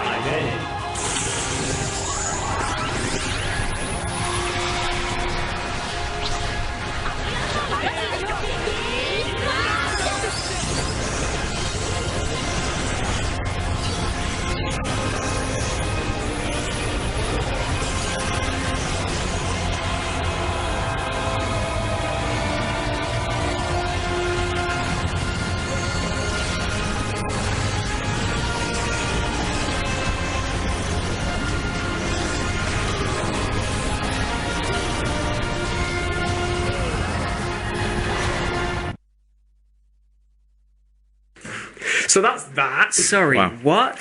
Power Avengers. No. Mighty Morphin Power Avengers. It's better than that. So the show is produced by Tony Animation and Marvel Japan. It aired from April 2nd last year to March 25th of this year. Sorry, what? We'll get to this. So the synopsis for the show. With the help of Japan's Dr. Damu Akitaki, that is pronounced correctly, Tony Stark, aka Iron Man, developed the new device called the Digital Identity Securement Disc, also known as DISCs for short, designed to help cause of stopping and detainment of supervillains. However, whilst presenting the disc on the Raft, which is a big Prison. Yeah, it's a massive prison, basically. It's basically Alcatraz for supervillains. Yeah. The villainous Loki appears, and using the very same discs that have been used to break out all the captured supervillains, captures the superheroes, aka Iron Man, Captain America, Thor, Wasp, and the Hulk. Then it is up to Nomasu's sons, Aki and Hayako, along with 3 other children, Edward, Chris, and Jessica. Go to the second picture, which sort of shows all the characters. There we go. This is all of them. Have come to possess these discs and obtain biocodes, allowing them to bring out these heroes for a short period of time. Teaming up with the Avengers, the group travel across the world to search for the discs before they fall into the wrong hands. So basically, it's Avengers with Pokemon. Sorry. What? They've turned the Avengers into Pokemon. So basically, the discs, what they allow you to, the characters to do, the point of them being was to capture superheroes onto the discs so they can keep them detained, and they'll be. How they get released is if connected with a biocode from an installer, which was kept secret and hidden away, would allow a person to morph with a certain partner, as they're called, to allow the captured hero to be set free for a short period of time for a fight. They don't morph into the superhero. The superhero just appears from doing a D-smash, which is them throwing the disc on the ground after that. So Pokemon Avengers. Pokemon Avengers, basically. So there are several characters that appear in the shows. We have the heroes, which is Akihi, who is the main protagonist. He's the one in red. He's partnered with Iron Man.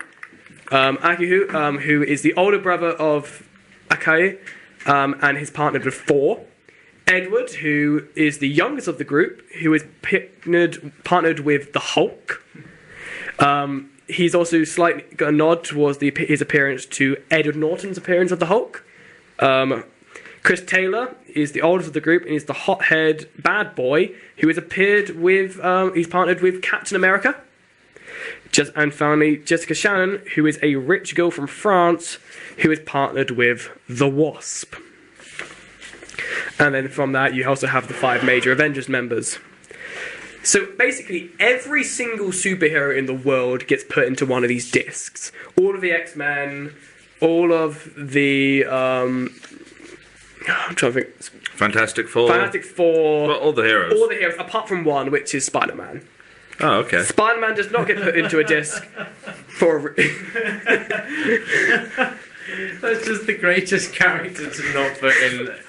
There's a reason for this. Of all the heroes who have such amazing abilities that they could probably evade capture, it's just like, nope, just your friendly neighborhood Spider-Man. Spider-Sense. So what's happening in this universe? Peter Parker is a scientist working for Stark Industries, who is also the assistant of the person who created the discs. He narrowly escapes himself being secured into a disc, and also he's not captured whenever all the other superheroes is put into this, because he leaves the Avengers team and all known other superheroes after this universe introduced their version of the Superhero Registration Act. Can I just say, I'm not a negative person. I hate this already. I truly hate this already, and I swear to God I will not. Can I just say forgive myself if I enjoy it? Oh, by the way, this show is aimed at boys aged 6 to 12. Oh, really? In a merchant, it basically just sell toys.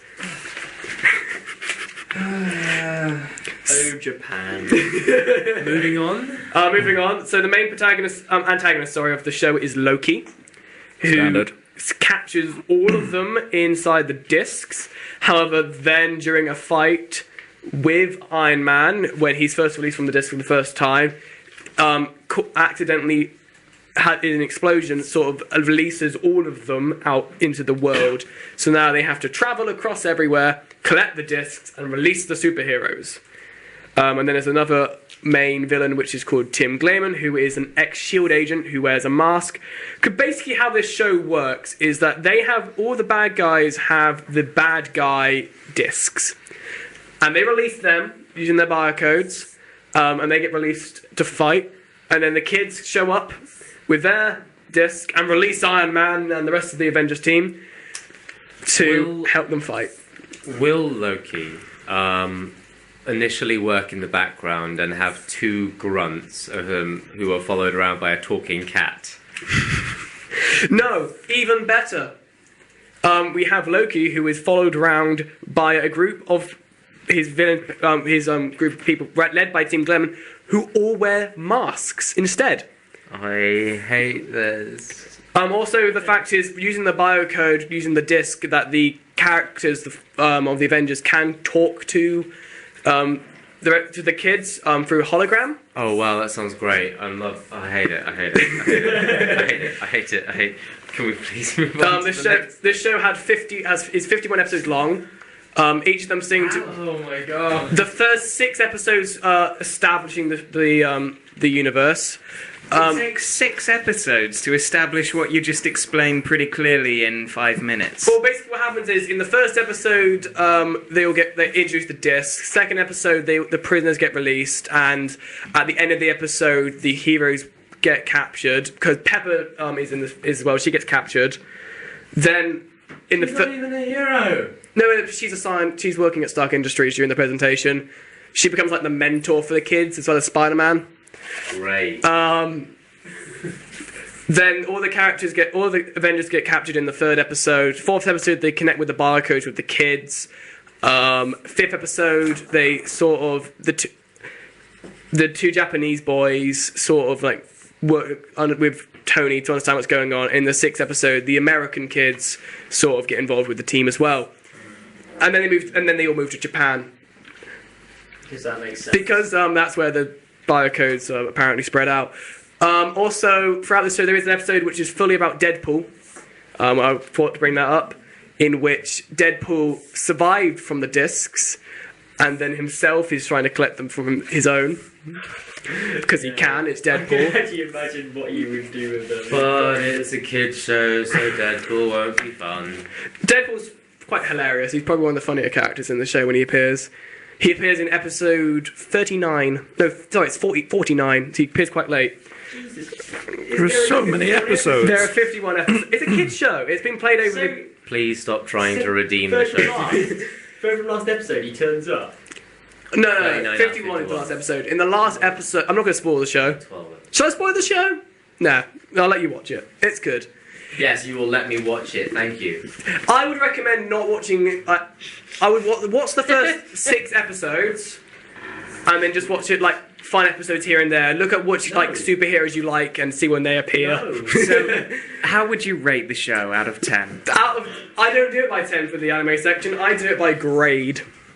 And because this is a kids show, and it's not meant to be taken seriously like Attack on Titan or Tokyo Ghoul, I've decided to give it a smiley sticker. That's brilliant. I'm gonna give it that sticker that says "good effort." What's brilliant is It's a smiley sticker, but underneath it's written "See me after class." But the thing is, though, they play it. Please, never see me. Get out of my sight. The thing is, they play it during the entire thing. They play it properly. They play it like it's an actual.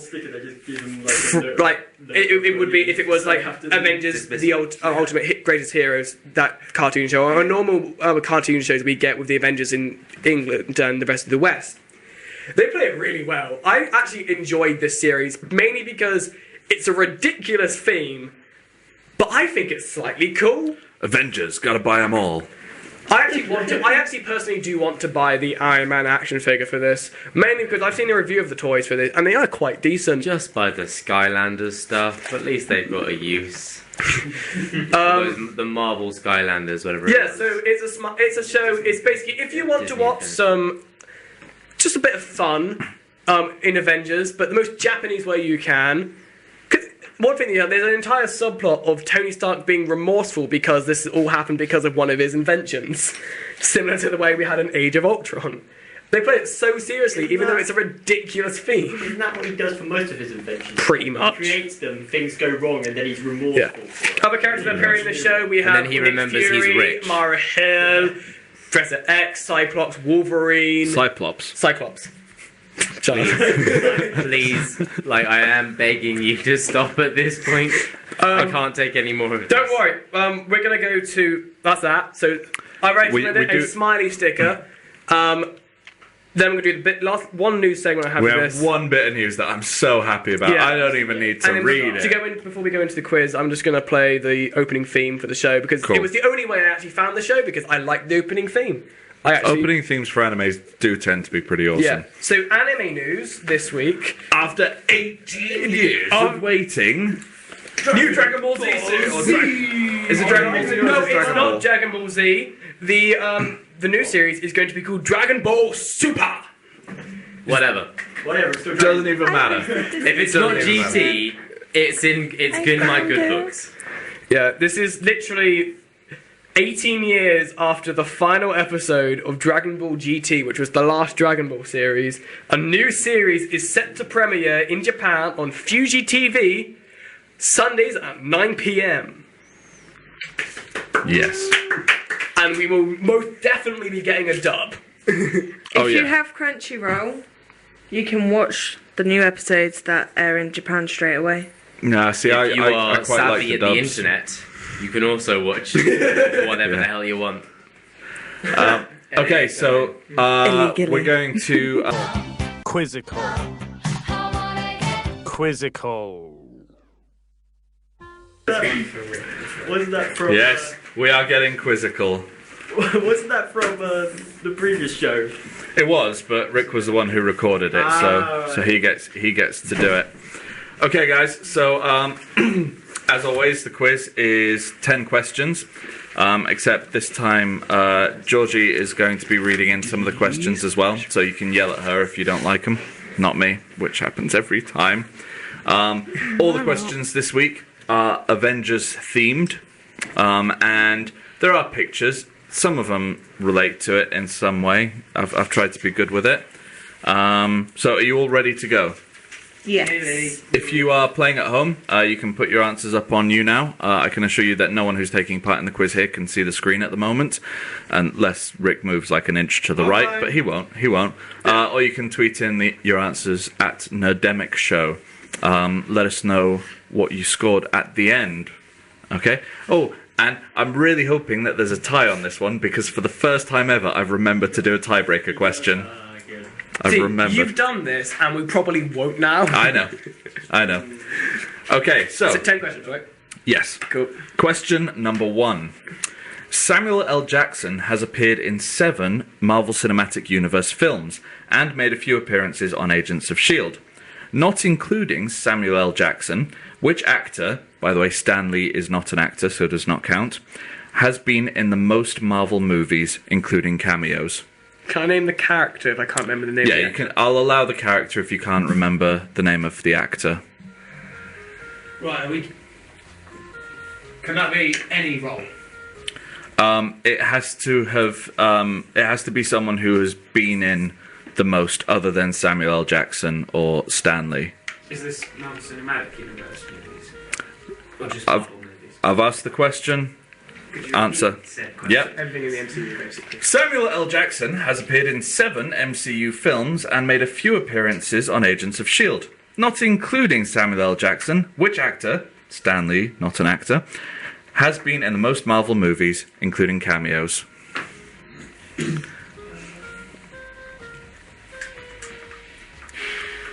can't remember his name. Okay. We're going to move on now to question number 2, if you wouldn't mind, Georgie.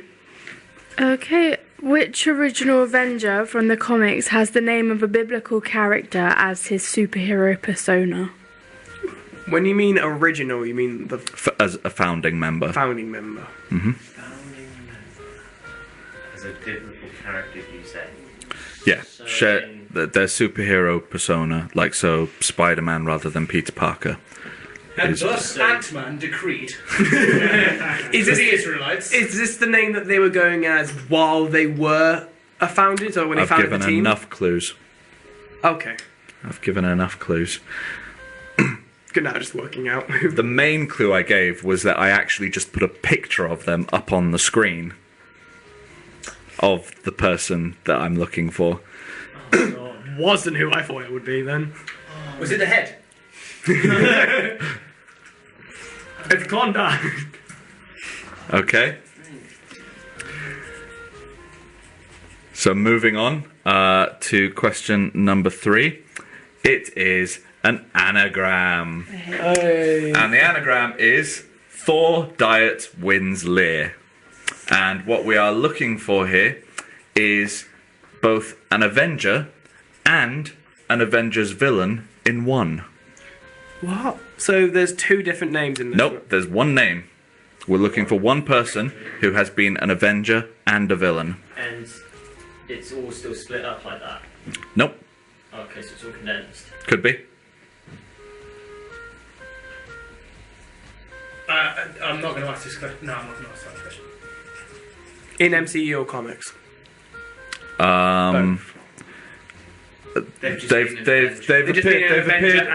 They've appeared in the films, but the clue that I gave originally was from the comics. Cool. Has everyone written down the anagram? Yeah. If you haven't got it already, so we can move on. Okay. On to the next one. After casting was announced for Avengers Assemble, Clark Gregg, or Agent Coulson, received a text message from Chris Evans with a single word. What was that word? Say that again. After casting was announced for Avengers Assemble, Clark Gregg, Agent Coulson, received a text message from Chris Evans with a single word. What was that word? This is something that has been all over the internet, so it's not as obscure as we're making it out to be. Okay, moving on to the next question. It's a maths question. I can do these.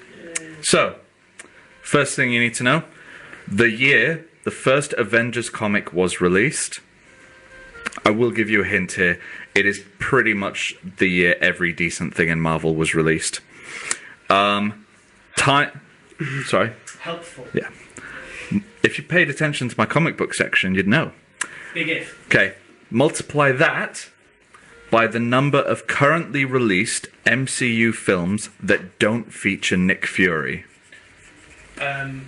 So that is up to Age of Ultron. When you say the year, we're not looking for 15, we're looking for 9. We're looking, yeah, it's a 4-digit number. So it's 19 something. Yeah. Okay, so the year the first Avengers comic was released, multiplied by the number of currently released Marvel Cinematic Universe films that don't feature Nick Fury, and then minus Steve Rogers' current age.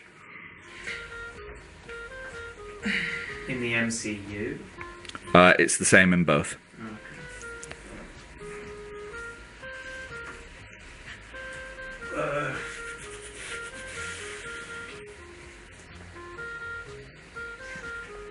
I'm just going to make my maths easy, if I'm honest. So what's the bit between... I'll repeat it all once more. Yeah, cool. So, the year the first Avengers comic was released, looking for a 4-digit number there, times by the number of currently released Marvel Cinematic Universe films that don't feature Nick Fury, minus Steve Rogers, Captain America's, current age. Minus. I will give you a clue with this. The first number is 4 digits, the second number is a single digit, and the third number is 2 digits. Thank you. I had to use a calculator, I hope you don't mind. I think we're meant to be doing it mental arithmetic. That's not the important bit. Yeah, no. it's the. If you want to use a trivia. calculator, go ahead. I don't really care. I'd love for someone to actually get one of these right one day. Are we doing closest? Yeah, I'll give a point to whoever's closest. So, wait, what were it was the year times the number. The year times the number minus the age. The age. Oh god, give us some time for this. How long do you need? Like 30 seconds. Okay.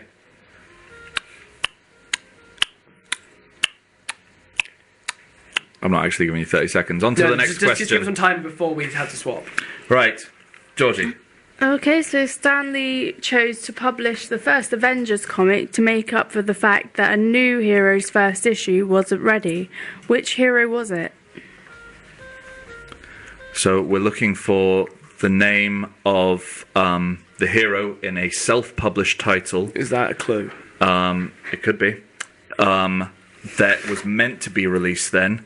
The reason they couldn't because it wasn't ready. So Stan Lee decided to just make something up using heroes that had already been created.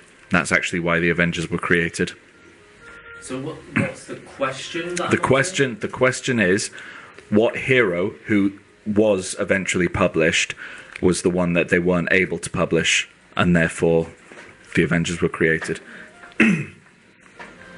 So we're looking for the name of the hero in a self-published title.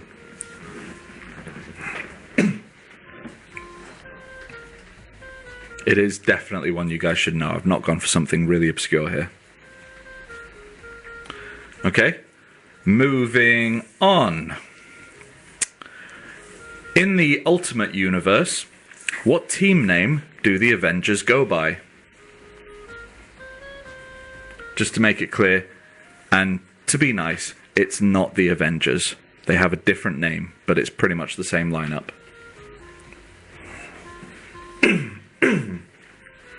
What do you mean by the same lineup? As in the same team, just a different name. Okay. So once again, question 7. In the Ultimate Universe, what team name do the Avengers go by? Are there any hints? Yeah, I've just. Yeah, they kind of are. Yeah. But I'm not going to tell you what those hints are, because if I were to tell you the hint, I'd literally be giving you the answer. I feel a hell of a lot more confident You know about what? my answer then. I would take the answer over the hint. Nice try. Oh, I'm so glad Georgie has to do this question. I'm not singing. No, well, that would take away the point. So this one is the song lyric. Georgie is going to read out the opening line from a song that relates in some way to the Marvel Cinematic Universe. All we're looking for with this one is the name of the song and the artist. Good. Okay. Has he lost his mind? Can he see or is he blind? Can he walk at all? Or if he moves, will he fall? Is he alive or dead? Has he thoughts within his head? We'll just pass him there. Why should we even care? So we are looking for the name of the song and the artist. Can I just point out that I got that before you even started reading any... I was like, I bet it's this. Yeah. I know, I made it so obvious, didn't I? Mm-hmm. I don't know it because So I don't know music. I figured someone should get at least 1 point for this. And could I just say, best picture to have in a Marvel quiz about music, it's Hulk doing the iPod ad. Would you like to hear those lyrics again? Yeah. Okay. Has he lost his mind? Can he see or is he blind? Can he walk at all? Or if he moves, will he fall? Is he alive or dead? I don't know. Has he thoughts within his head? We'll just pass him there. Why should we even care? I say you did a really good job of not accidentally going into the melody then, because I really struggle with this one. Yeah. Apart from me, 'cause I don't know what it is. I'm just going to guess. Okay. Question number 9. By issue 16, the original team had left, leaving only Captain America. He recruited a new team consisting of Hawkeye, Quicksilver, and Scarlet Witch. But why was there so much controversy over this new team? This is both controversy within the Marvel Universe and the real world from a reader's perspective. Is it because Hawkeye is clearly sniffing coke? You think I'm playing the flute. I'm not. Could you repeat the question? Okay, so by issue 16, the original team had all left, leaving only Captain America. He recruited a new team consisting of Hawkeye, Quicksilver, and Scarlet Witch. But why was there so much controversy over this new team?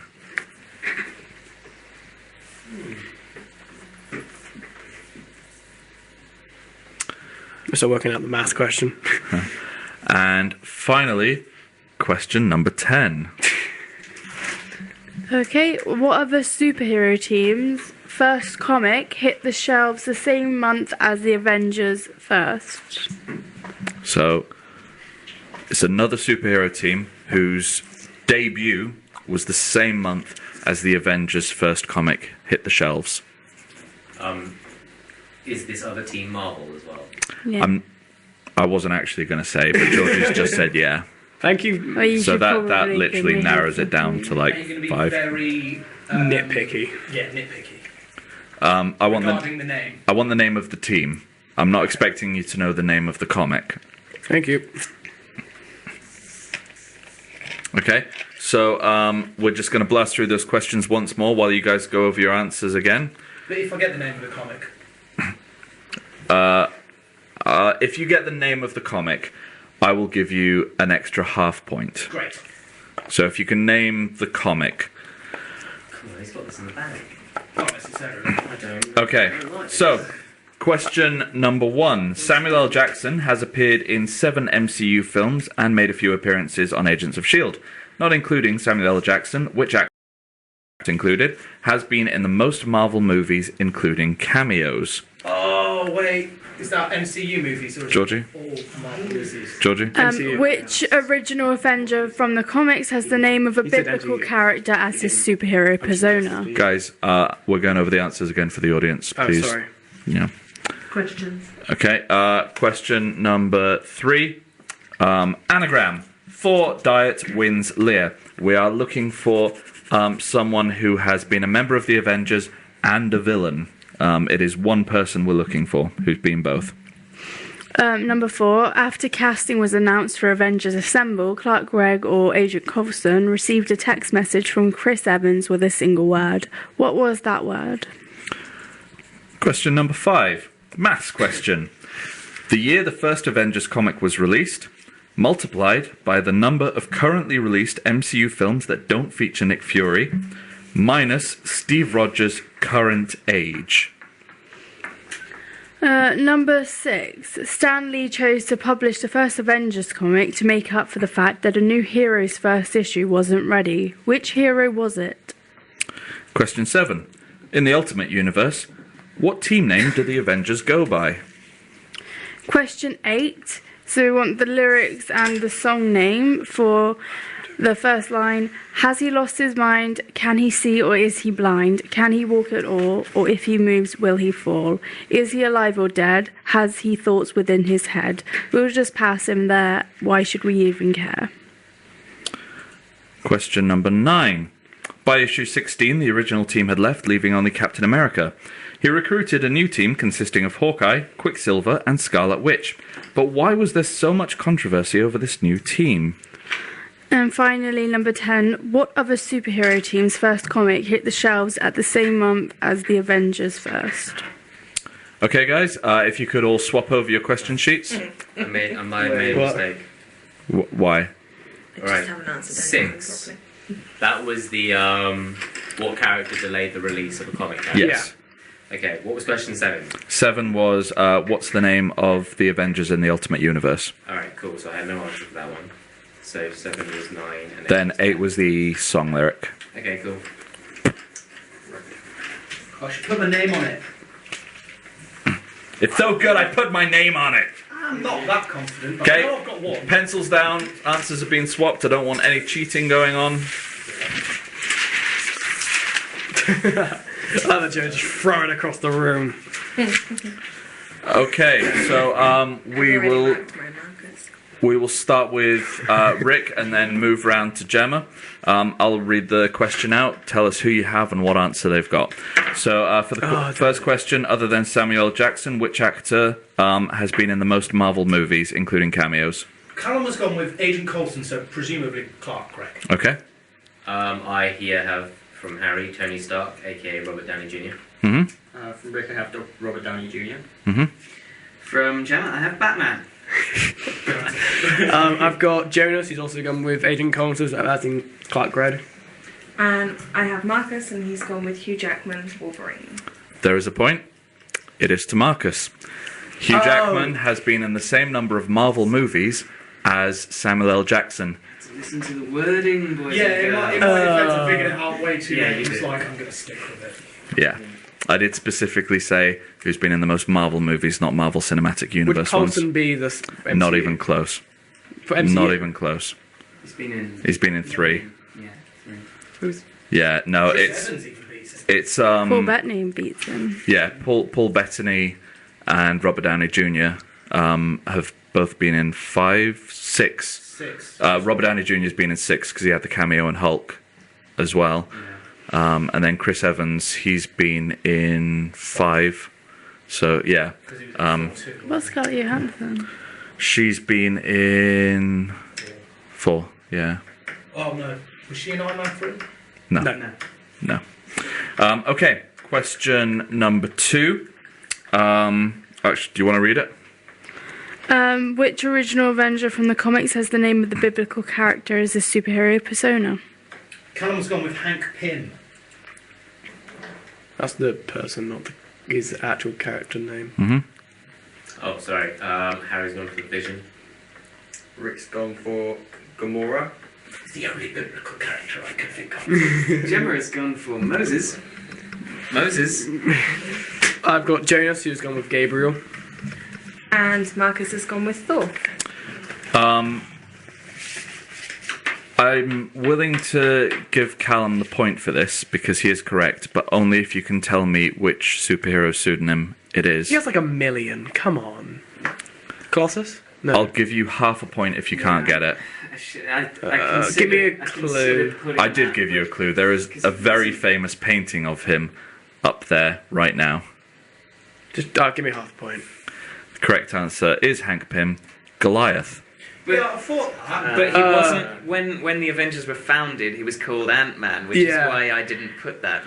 It was confusing. I can see you're right. I can see. But Callum did ask that, and I very sheepishly moved around the question. Yeah, let's gave it When away. you look at the picture, it's quite obvious. Yeah, no, because I don't know the picture. So That's David slaying Goliath. Okay, so next one is the anagram. Thor Diet wins Lear. I've got this one wrong. Callum has gone with 4 diet Winks Lear. That's not what I put. You've crossed out the S, so it looks like Winks. I put Scarlet Witch in brackets. I know it doesn't fit. It has like barely any of the correct letters. I know. I was going Got the like. W there. It's got the W. It's got the S. Okay, Jonas. Harry has carefully rearranged the letters to spell Thor Diet wins Leah. Yeah. Oh, you're so close. Yeah. I was very close. By the way, our camera is indeed frozen. Yeah. I'll fix that. Oh no. You carry on, I'll fix it. You carry on, I'll fix it. Rick. The correct answer. Yeah, probably Winter Soldier. It is the Gemma. What was his exact answer? The Winter Soldier. Yeah. Okay. Don't be that guy. Gemma has written. Before you carry on, remember I know nothing. ... Jonas has gone with the Winter Soldier. And Marcus has gone for Thor Diet wins Leah and then crossed it out. The correct answer is the Winter Soldier. 1 point. Told you I hate quizzes. We're going to leave Thor up there with his diet promo shots as we move on to the next one. Oh no, we're not. We're on to the next picture. Georgie, if you would. Okay, after casting was announced for Avengers Assemble, Clark Gregg or Agent Coulson received a text message from Chris Evans with a single word. What was that word? So I'm just filling in for Rick now. Callum has put assemble. Harry has put quotation mark what question mark close quotation mark. Rick has put assemble. Gemma has put dude. Jonas has put Shawarma. And Marcus has put assemble. The correct answer is assemble. The audience got really confused for a second. Assemble. Assemble, For guys. shawarma. It was like the next text. Dude, assemble for Shawarma. Assemble. I can't believe I got that. I was going to put something stupid. Like, Yeah, it's actually how Clark Gregg found out he was in the film. Nice. that's a good way to know. Okay, so maths question. You know you all love these. So we're looking for the year the first Avengers comic was released, multiplied by the number of currently released Marvel Cinematic Universe films that don't feature Nick Fury, minus Steve Rogers' current age. Rick? Callum, your maths is incredible. You've put 1962 times 4 minus 96 as 5,496. It's wrong. That maths is wrong. That maths is so bad. That maths is so... You're so close with every one of your answers. You want me to figure it out properly for you? given the final answer, and I'll go through my reasoning. Like Okay. the 3 different points. No, the 3 different points, you were almost spot on. 1962. But your maths is really bad. Mentally, I'm tired.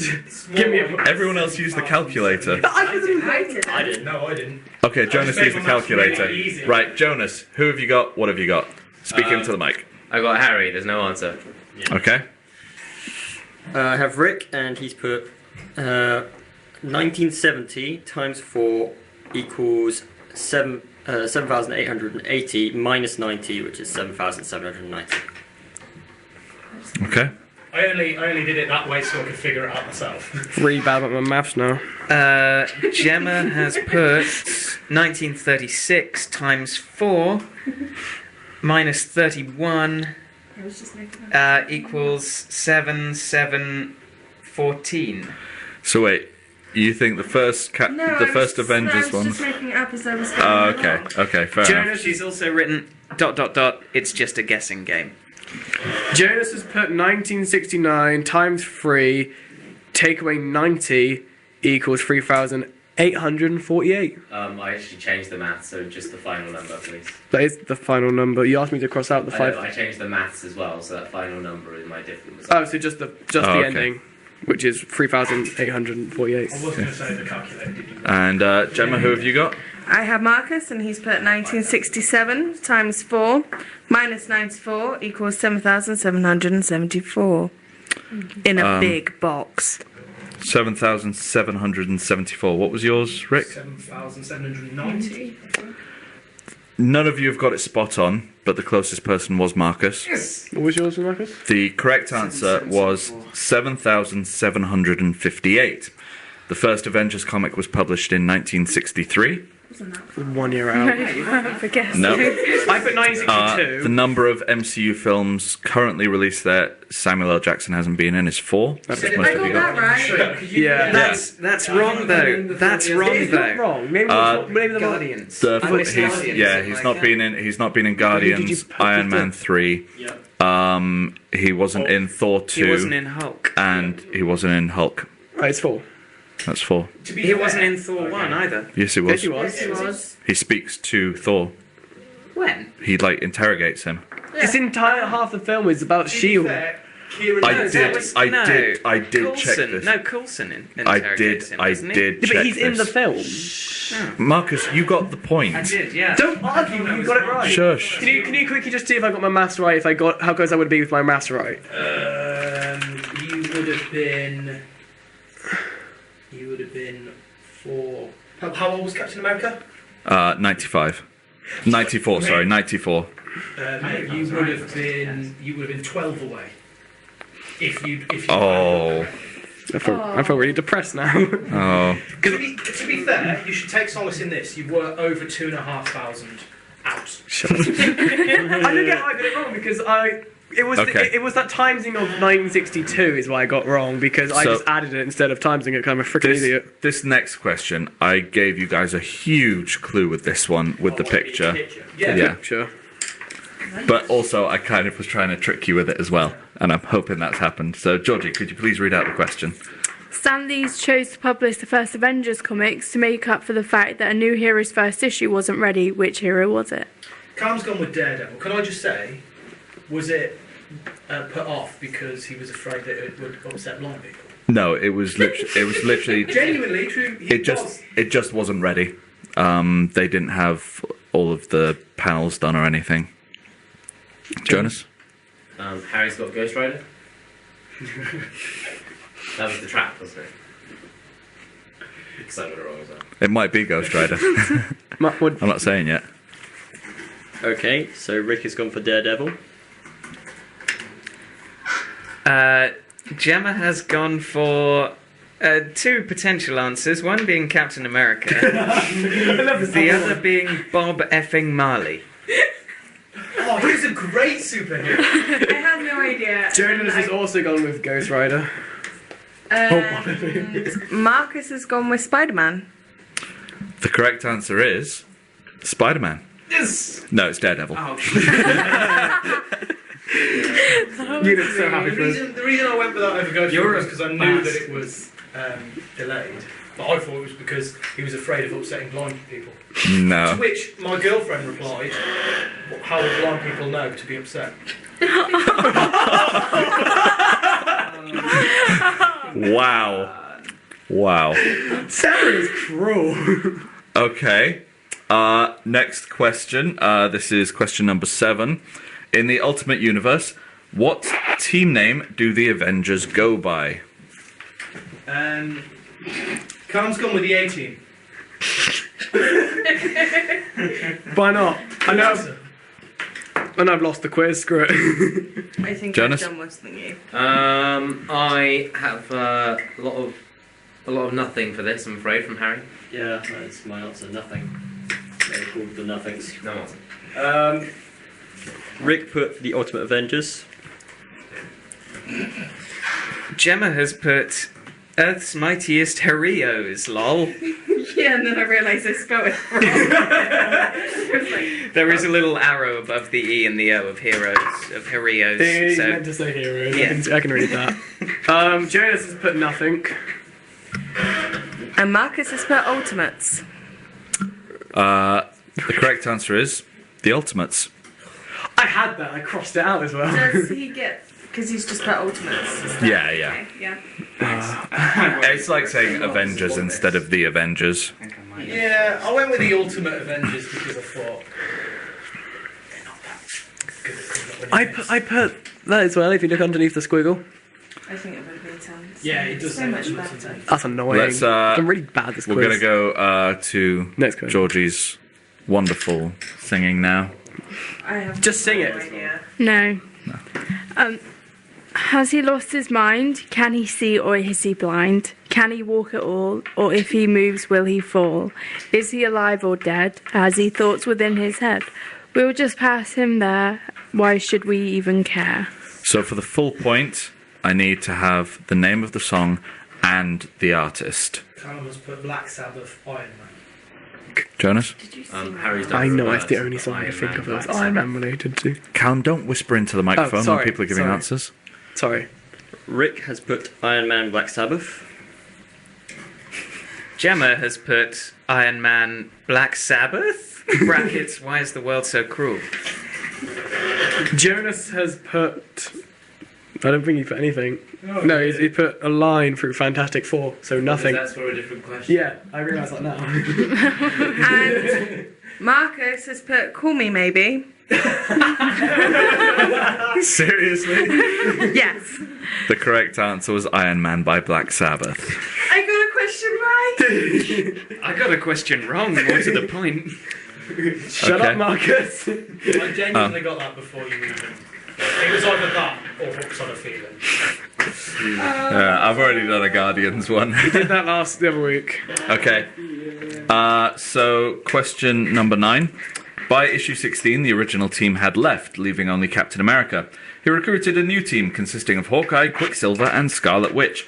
But why was there so much controversy over this new team? Your answer makes more sense than my answer, Callum. He's put all the new members used to be villains. Interesting. No answer. New Yeah. members. No answer No from answer, Harry? Rick has put it contained foreigners, non-US residents.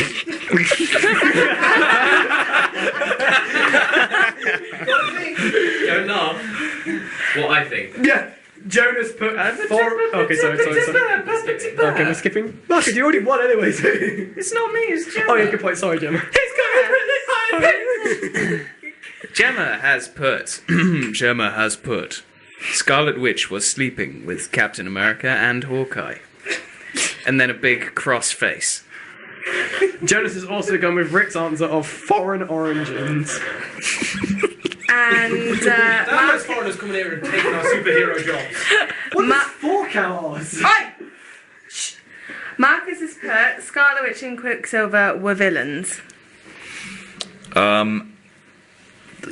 I can only really actually give this to one person, seeing as though one person was very close, but not quite on it. The actual answer was that all the new members had previously been villains. Well then, Callum. I feel Hawkeye was Ronan. Hawkeye was actually an Avengers villain. Foreign villain. Hawkeye is American.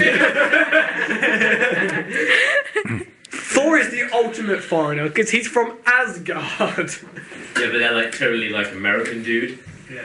Like they're all about partying. They're up there, Norwegian, if Yeah, but anything. we don't hate Asgardians because we don't really know that much about them. They come They're like really American up there. They win a sport, in this case a war, and they do nothing but drink for 3 weeks. Okay, final question. Yeah, let's go on to That that. Georgie. sounds more Irish. Rebels. Georgie. What other superhero team's first comic hit the shelves the same month as Avengers? Callum has put the X-Men in brackets, the Uncanny X-Men. Harry has put the Fantastic Four and nothing in brackets afterwards. Yeah, no, I think I really wish you hadn't told them it was Marvel. I was really hoping everyone would just go for Justice League. Nick Anders, 50s. Rick has put the Uncanny X-Men. Gemma has put I know nothing. Jonas has put the Fantastic Four. Marcus has put X-Men. Okay, the correct answer is X-Men. Give an extra half point if they put Uncanny X-Men. Yeah. What if you put the Uncanny in brackets? Like he wasn't sure. No, it was in brackets because it was only half a point and it wasn't the final answer because you just asked for the team name. Yeah, that's fine. As long as there is Uncanny and X-Men in there. Being a massive douche. Wind him up with me. Come on. I can't. I'll make him cry again. So, what, do we get an extra half point if we put Uncanny or just a full point if we put? You get a full point for X-Men and an extra half for Uncanny. Can I get half a point for my awful math skills ending up with 12 points from away from the actual answer? That makes it worse. No. I know. You have Callum, the knowledge, you just failed to put it together. I'll make you a deal, Callum. After you've done your GCSE maths exam, and you get your results, and you take part in whatever quiz I'm doing just after that, I will give you points equal to the amount that you lose in your maths exam. By the way, can I just say Which that will I am be actually... all the points. Can I just currently say that I am actually currently an A in GCSE maths? What? Makes it worse.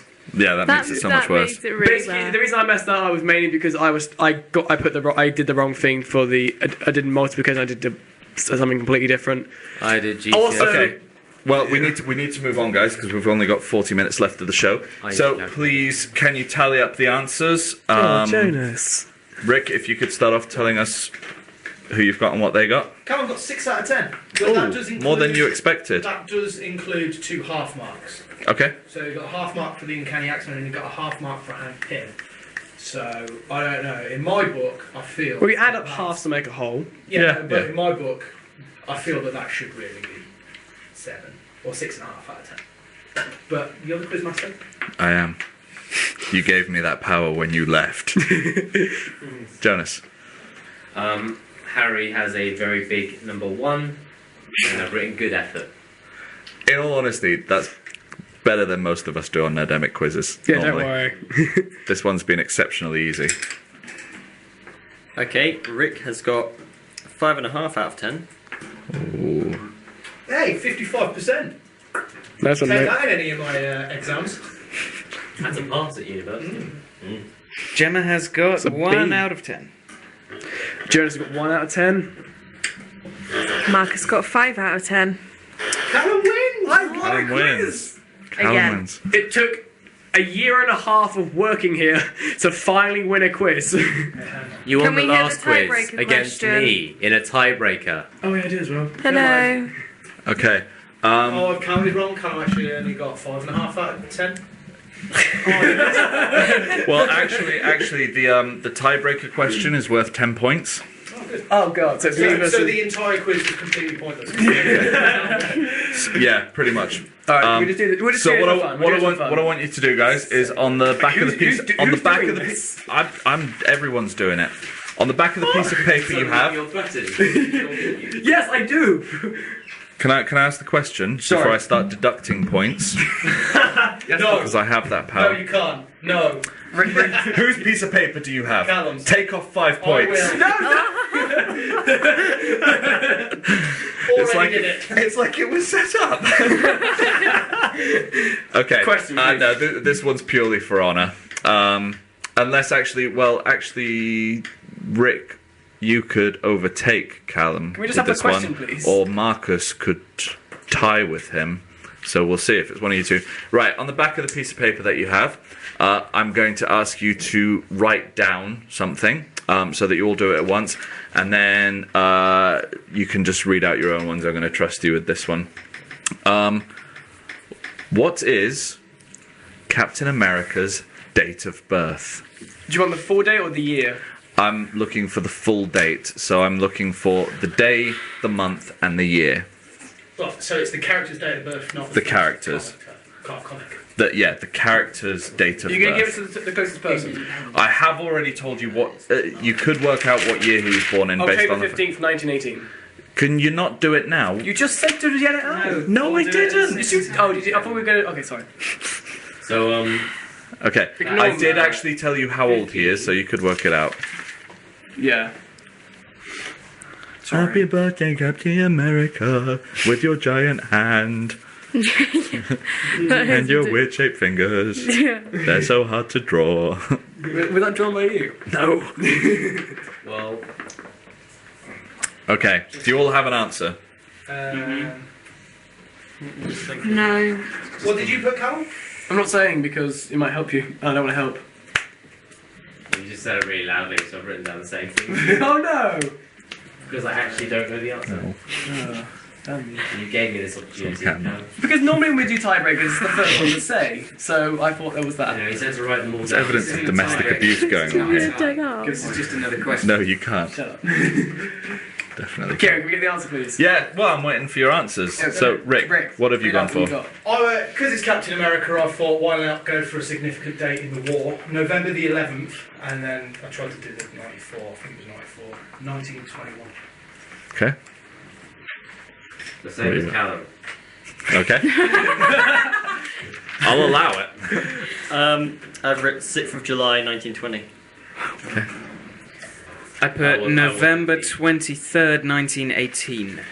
I put, as everyone already knows, October 15th, 1918. 16th of November 1918. Who's closest? Closest is Harry. Yeah. With what? Think about it. What's Day? July so 4th, right. 1920.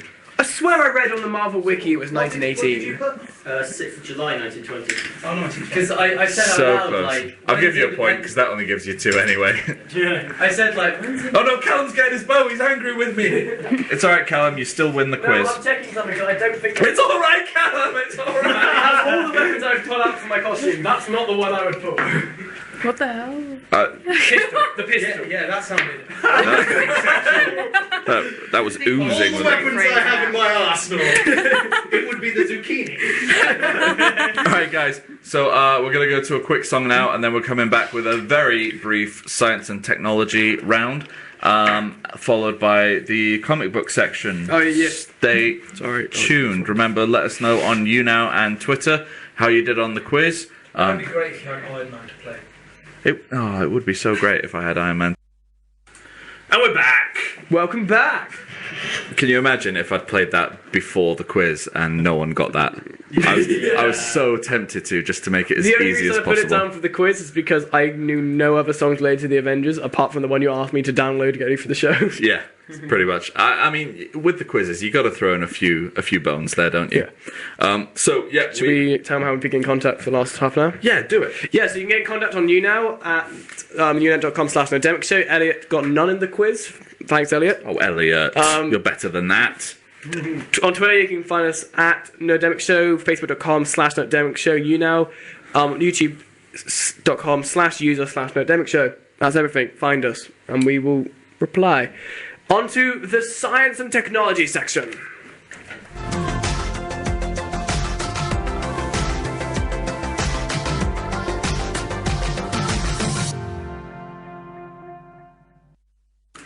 Love these intros.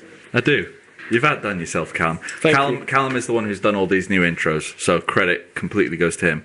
Yeah. There is one thing that really annoys me about all these intros, though. What's that? The one thing that really lets them down is the images with the titles that I did. I wanted to keep your intro title because it's yours. I'm thankful that you did, but if you want to cut them out, please do, because they just bring it down. It's so good without them. But yeah, we are going into the science and technology section, which actually has some technology as opposed to just science this week. Is it Ultron? Is it going to be artificial intelligence? So basically, what I've done with this one, guys, is it's a little bit different. So I have to explain first of all. What I've done is I've taken 3 pieces of science within the Avengers, within the films and the comics. Okay. And you've made them into razors. And yes, those razors are cool. Like in that advert. Yeah. And what I've done with them is I've actually looked up the science behind them. So whether these would actually be plausible or not, or whether they're actually real things that already exist now. A good example of this is in Star Trek. You've got the fact that it inspired things like mobile phones and automatic doors. So I've taken 3 things from the Avengers that may exist now or may exist in the future. I've put them in the form of facts, and I'm going to ask them to you guys now, and you guys have to tell me which one of these, based on current scientific understanding, is false. Okay? So, the first... Oh, Georgie's not allowed to play this, by the way, because, again, I've already tested these on her. Okay? So, what I want you guys to do is, I'll allow you to confer with each other, but you're not allowed to ask me for any more information than I give you in the facts. I will give information after I've had your answers, though, for anyone who's a little bit confused on something. So, science fact number 1. Once activated in the first Avengers movie, the Tesseract should have cooked the entire planet in seconds. So I'm saying that once activated, the entire planet should have been cooked by the Tesseract. Okay? Fact number 2. Palladium, the element that Tony Stark uses to power his arc reactors, is an actual element within the periodic table. And fact number 3, the vibranium in Captain America's shield should prevent it from bouncing due to its shock-absorbing capabilities. Now with this one, I just want to specify I'm going for Cap's shield within the films, because in the comics, it's a mixture of vibranium and adamantium. So I'm saying that the vibranium should prevent it from being able to bounce. The third one, I think, is definitely true. Yeah. Yes, I've read it somewhere. The third one, I think, is 2 true, 1 false, or 1... One false, 2 true. So I'm looking for the false one. False. I think it's the third one, because if we remember from Age of Ultron, he hit by Thor's hammer and then bounces off the Ultron. But what we're saying is that if vibranium actually existed and had the same shock-absorbing capabilities that it does in the films, it shouldn't be able to bounce because it should absorb the shock. Oh, if it dropped it would... No, I'm saying if he threw it, the shock from its ability to absorb shock would prevent it from bouncing. Well, if it hit it, would just go do. Yeah, that's absolutely true. I forgot. Which one? 1 true or 1 false? One false. We're looking for the 1 false. One is ridiculous. I think it's palladium. I think with the vibranium thing, the name kind of implies that the vibrations would have something to do with it. Yeah. So.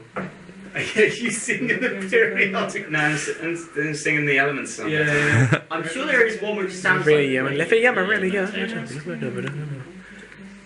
See, I haven't heard anything about like the Iron Man metal being a fictional thing, but it doesn't mean it's true. Actually, I think we're going to agree. I think it might be the Tesseract. I think the Tesseract one's true because I found It's palladium.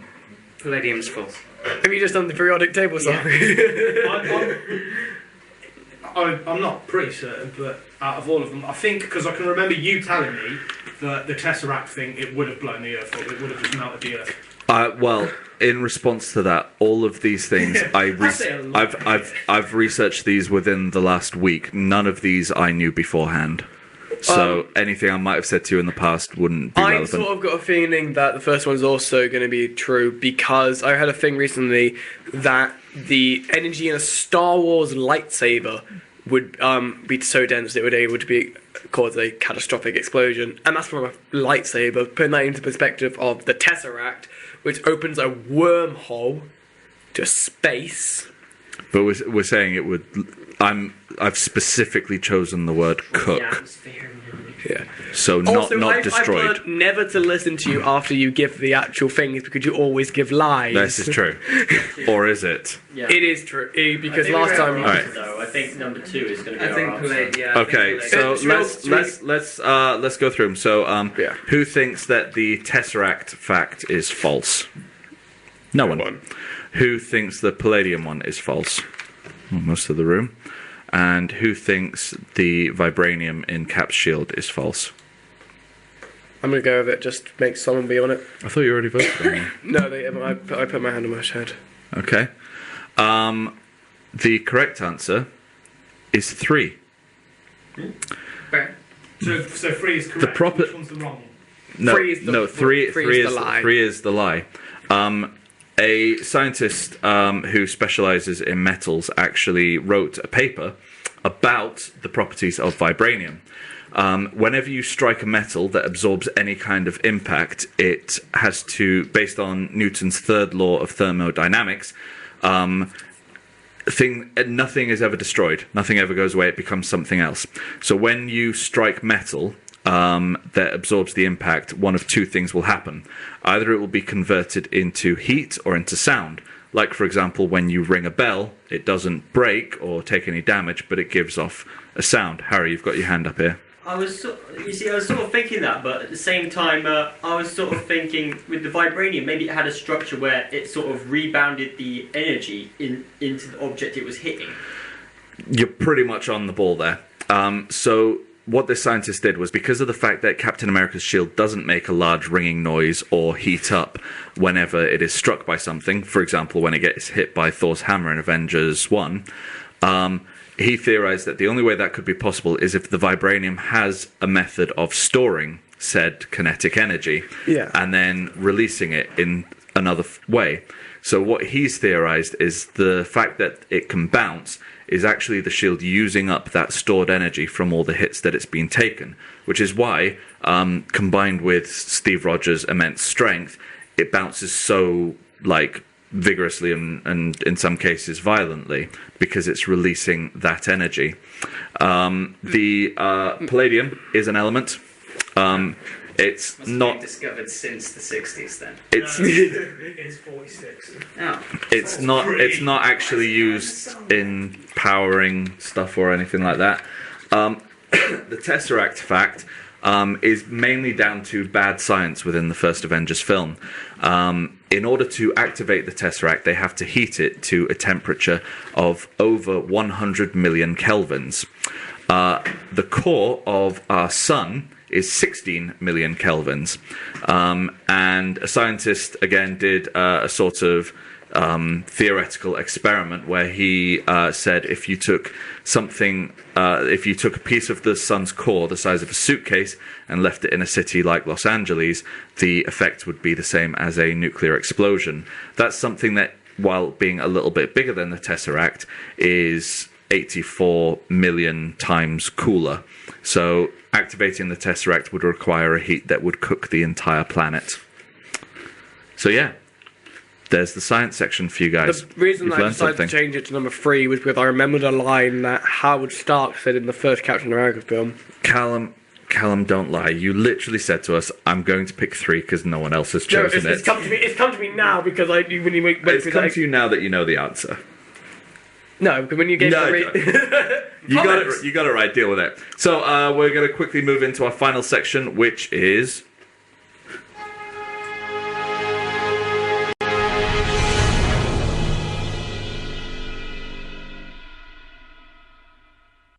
Yeah, I did. So we are into the comic book section, and as we are doing an Avengers special today, I've chosen, rather than picking a single character, as I have been doing over the last few weeks, I am going to be speaking about the Avengers themselves.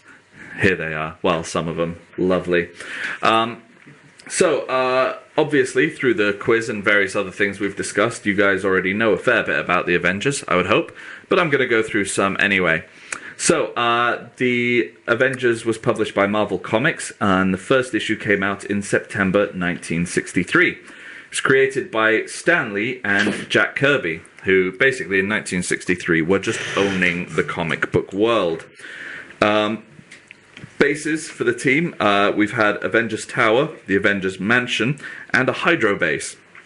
The list of members is very vast, but I'm going to quickly go through the kind of main ones that have recurred through it now. So we've had Abyss, Ant-Man, Black Widow, Cannibal, Captain America, Captain Marvel, Captain Universe, Ex Nihilo, Falcon, Hawkeye, Hulk, Hyperion, Iron Man, Manifold, Nightmask, Sentry, Shang-Chi, Smasher, Spider-Man, Spider-Woman, Starbrand, Sunspot, Thor, Wasp. There's Wolverine, Scarlet Witch, Quicksilver, all the ones you know from the film as well, obviously, in there as well.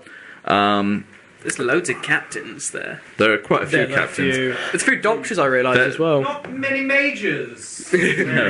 There's no brigadier. No. So a quote that appears... in the prologue from the Avengers comics going back to the 1970s. And there came a day unlike any other, when Earth's mightiest heroes and heroines found themselves united against a common threat. On that day, the Avengers were born to fight the foes no single superhero could withstand. Through the years, their roster has prospered, changing many times.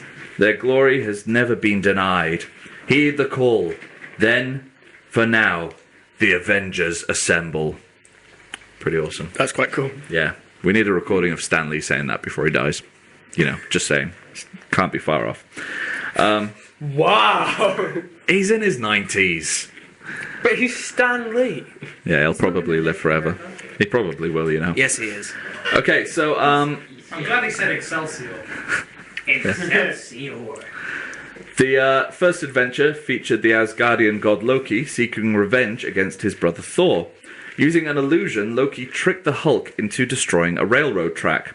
When Rick Jones, friend of Bruce Banner and the Hulk, sent out a radio call for the Fantastic Four, Loki diverted the distress signal to Thor, whom Loki hoped would battle the Hulk. Unknown to Loki, Ant-Man, Wasp, and Iron Man also answered the radio call. After an initial misunderstanding, the heroes united and defeated Loki, after Thor was lured away by an illusion of the Hulk and suspected Loki when he realized it was an illusion. So, doesn't always fall for that trick, but, you know, most of the time does.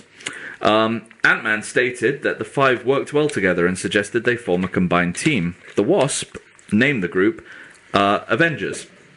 The roster changed almost immediately, as you guys know from the quiz. At the beginning of the second issue, Ant-Man became Giant Man, and at the end of the issue, the Hulk left once he realized how much the others feared his unstable personality. Feeling responsible, the Avengers attempted to locate and contain the Hulk, which subsequently led into combat with Namor the Submariner. This resulted in the first major milestone in the Avengers' history, the revival and return of Captain America. Captain America joined the team and was given founding member status in the Hulk's place.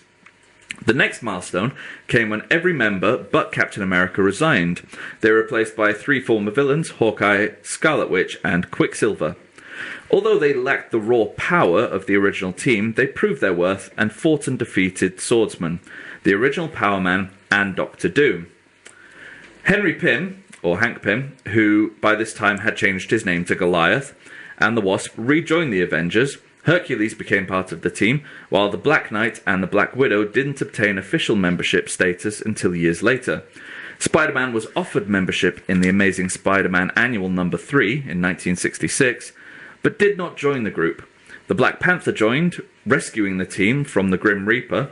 The X-Men, No. 45, June 1968, featured a crossover with the Avengers No. 53. this was followed by the introduction of the Vision. Yay! Hank Pym assumed the new identity of Yellow Jacket in issue number 59. So by this point, he's been through about 5 identities already.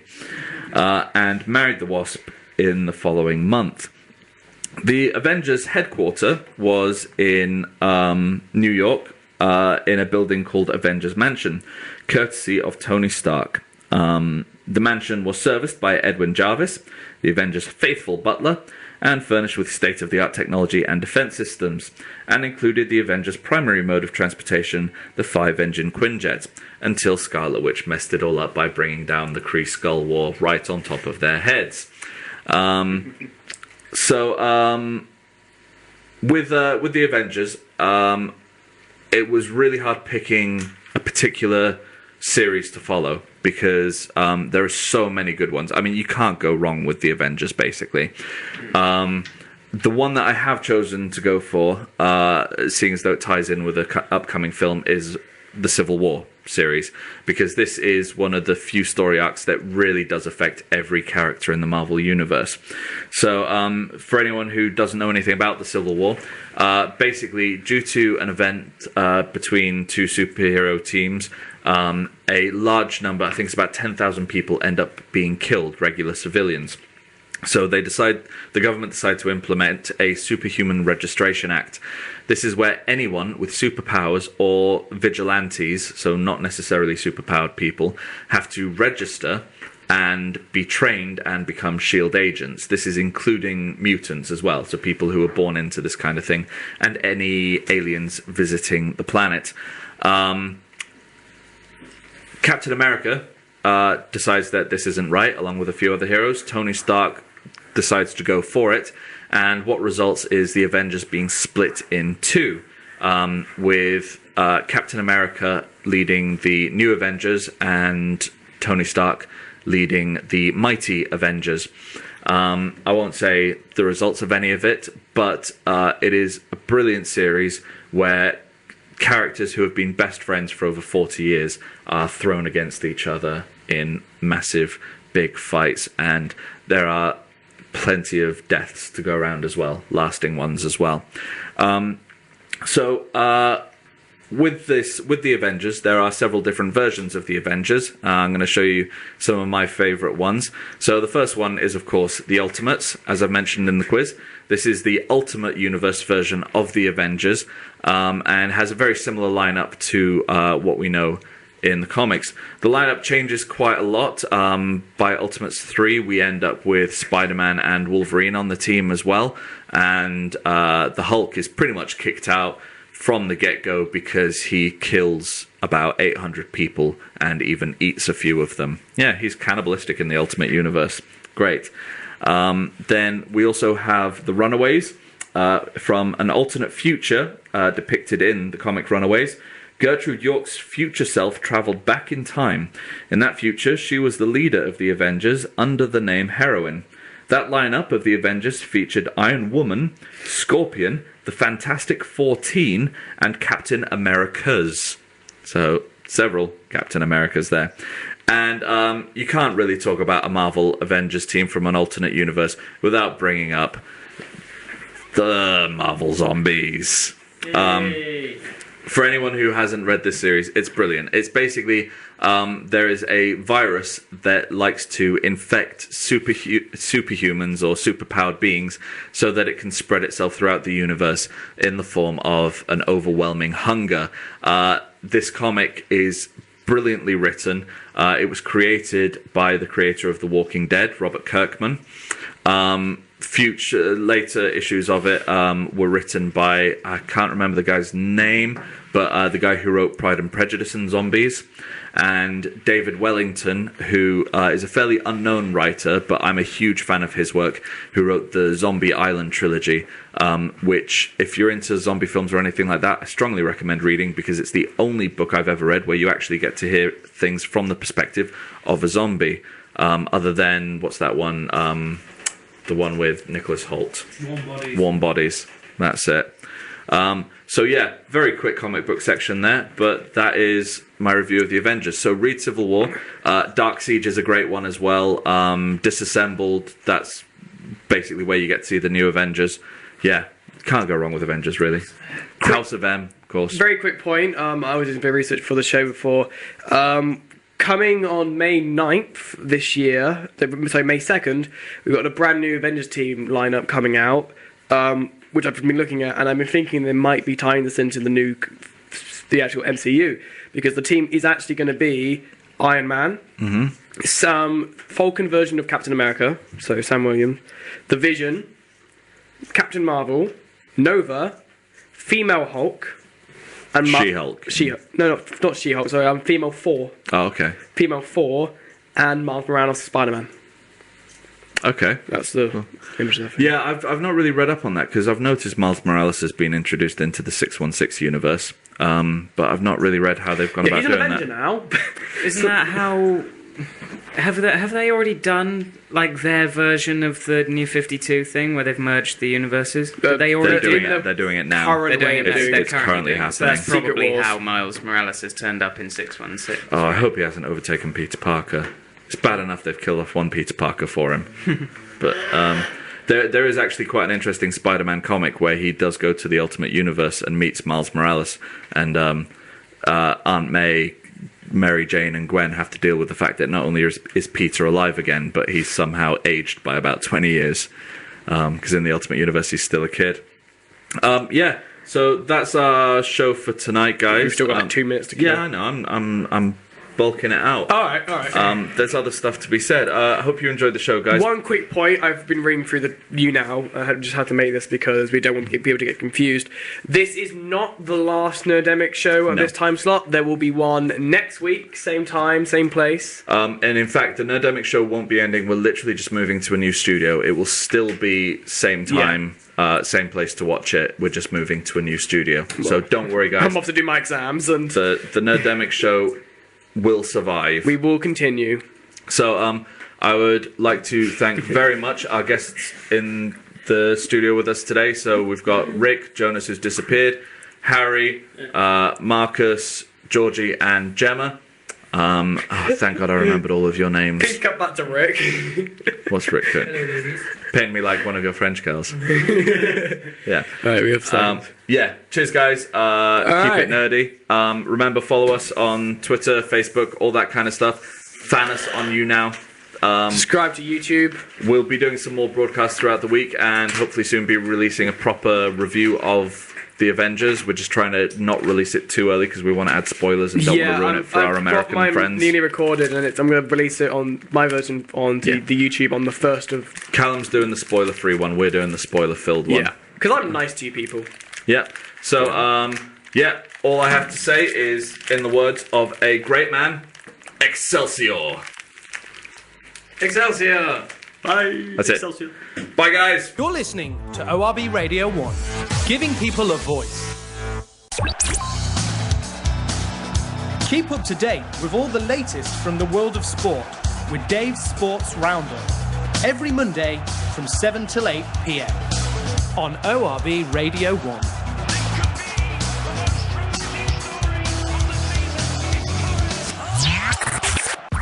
You're listening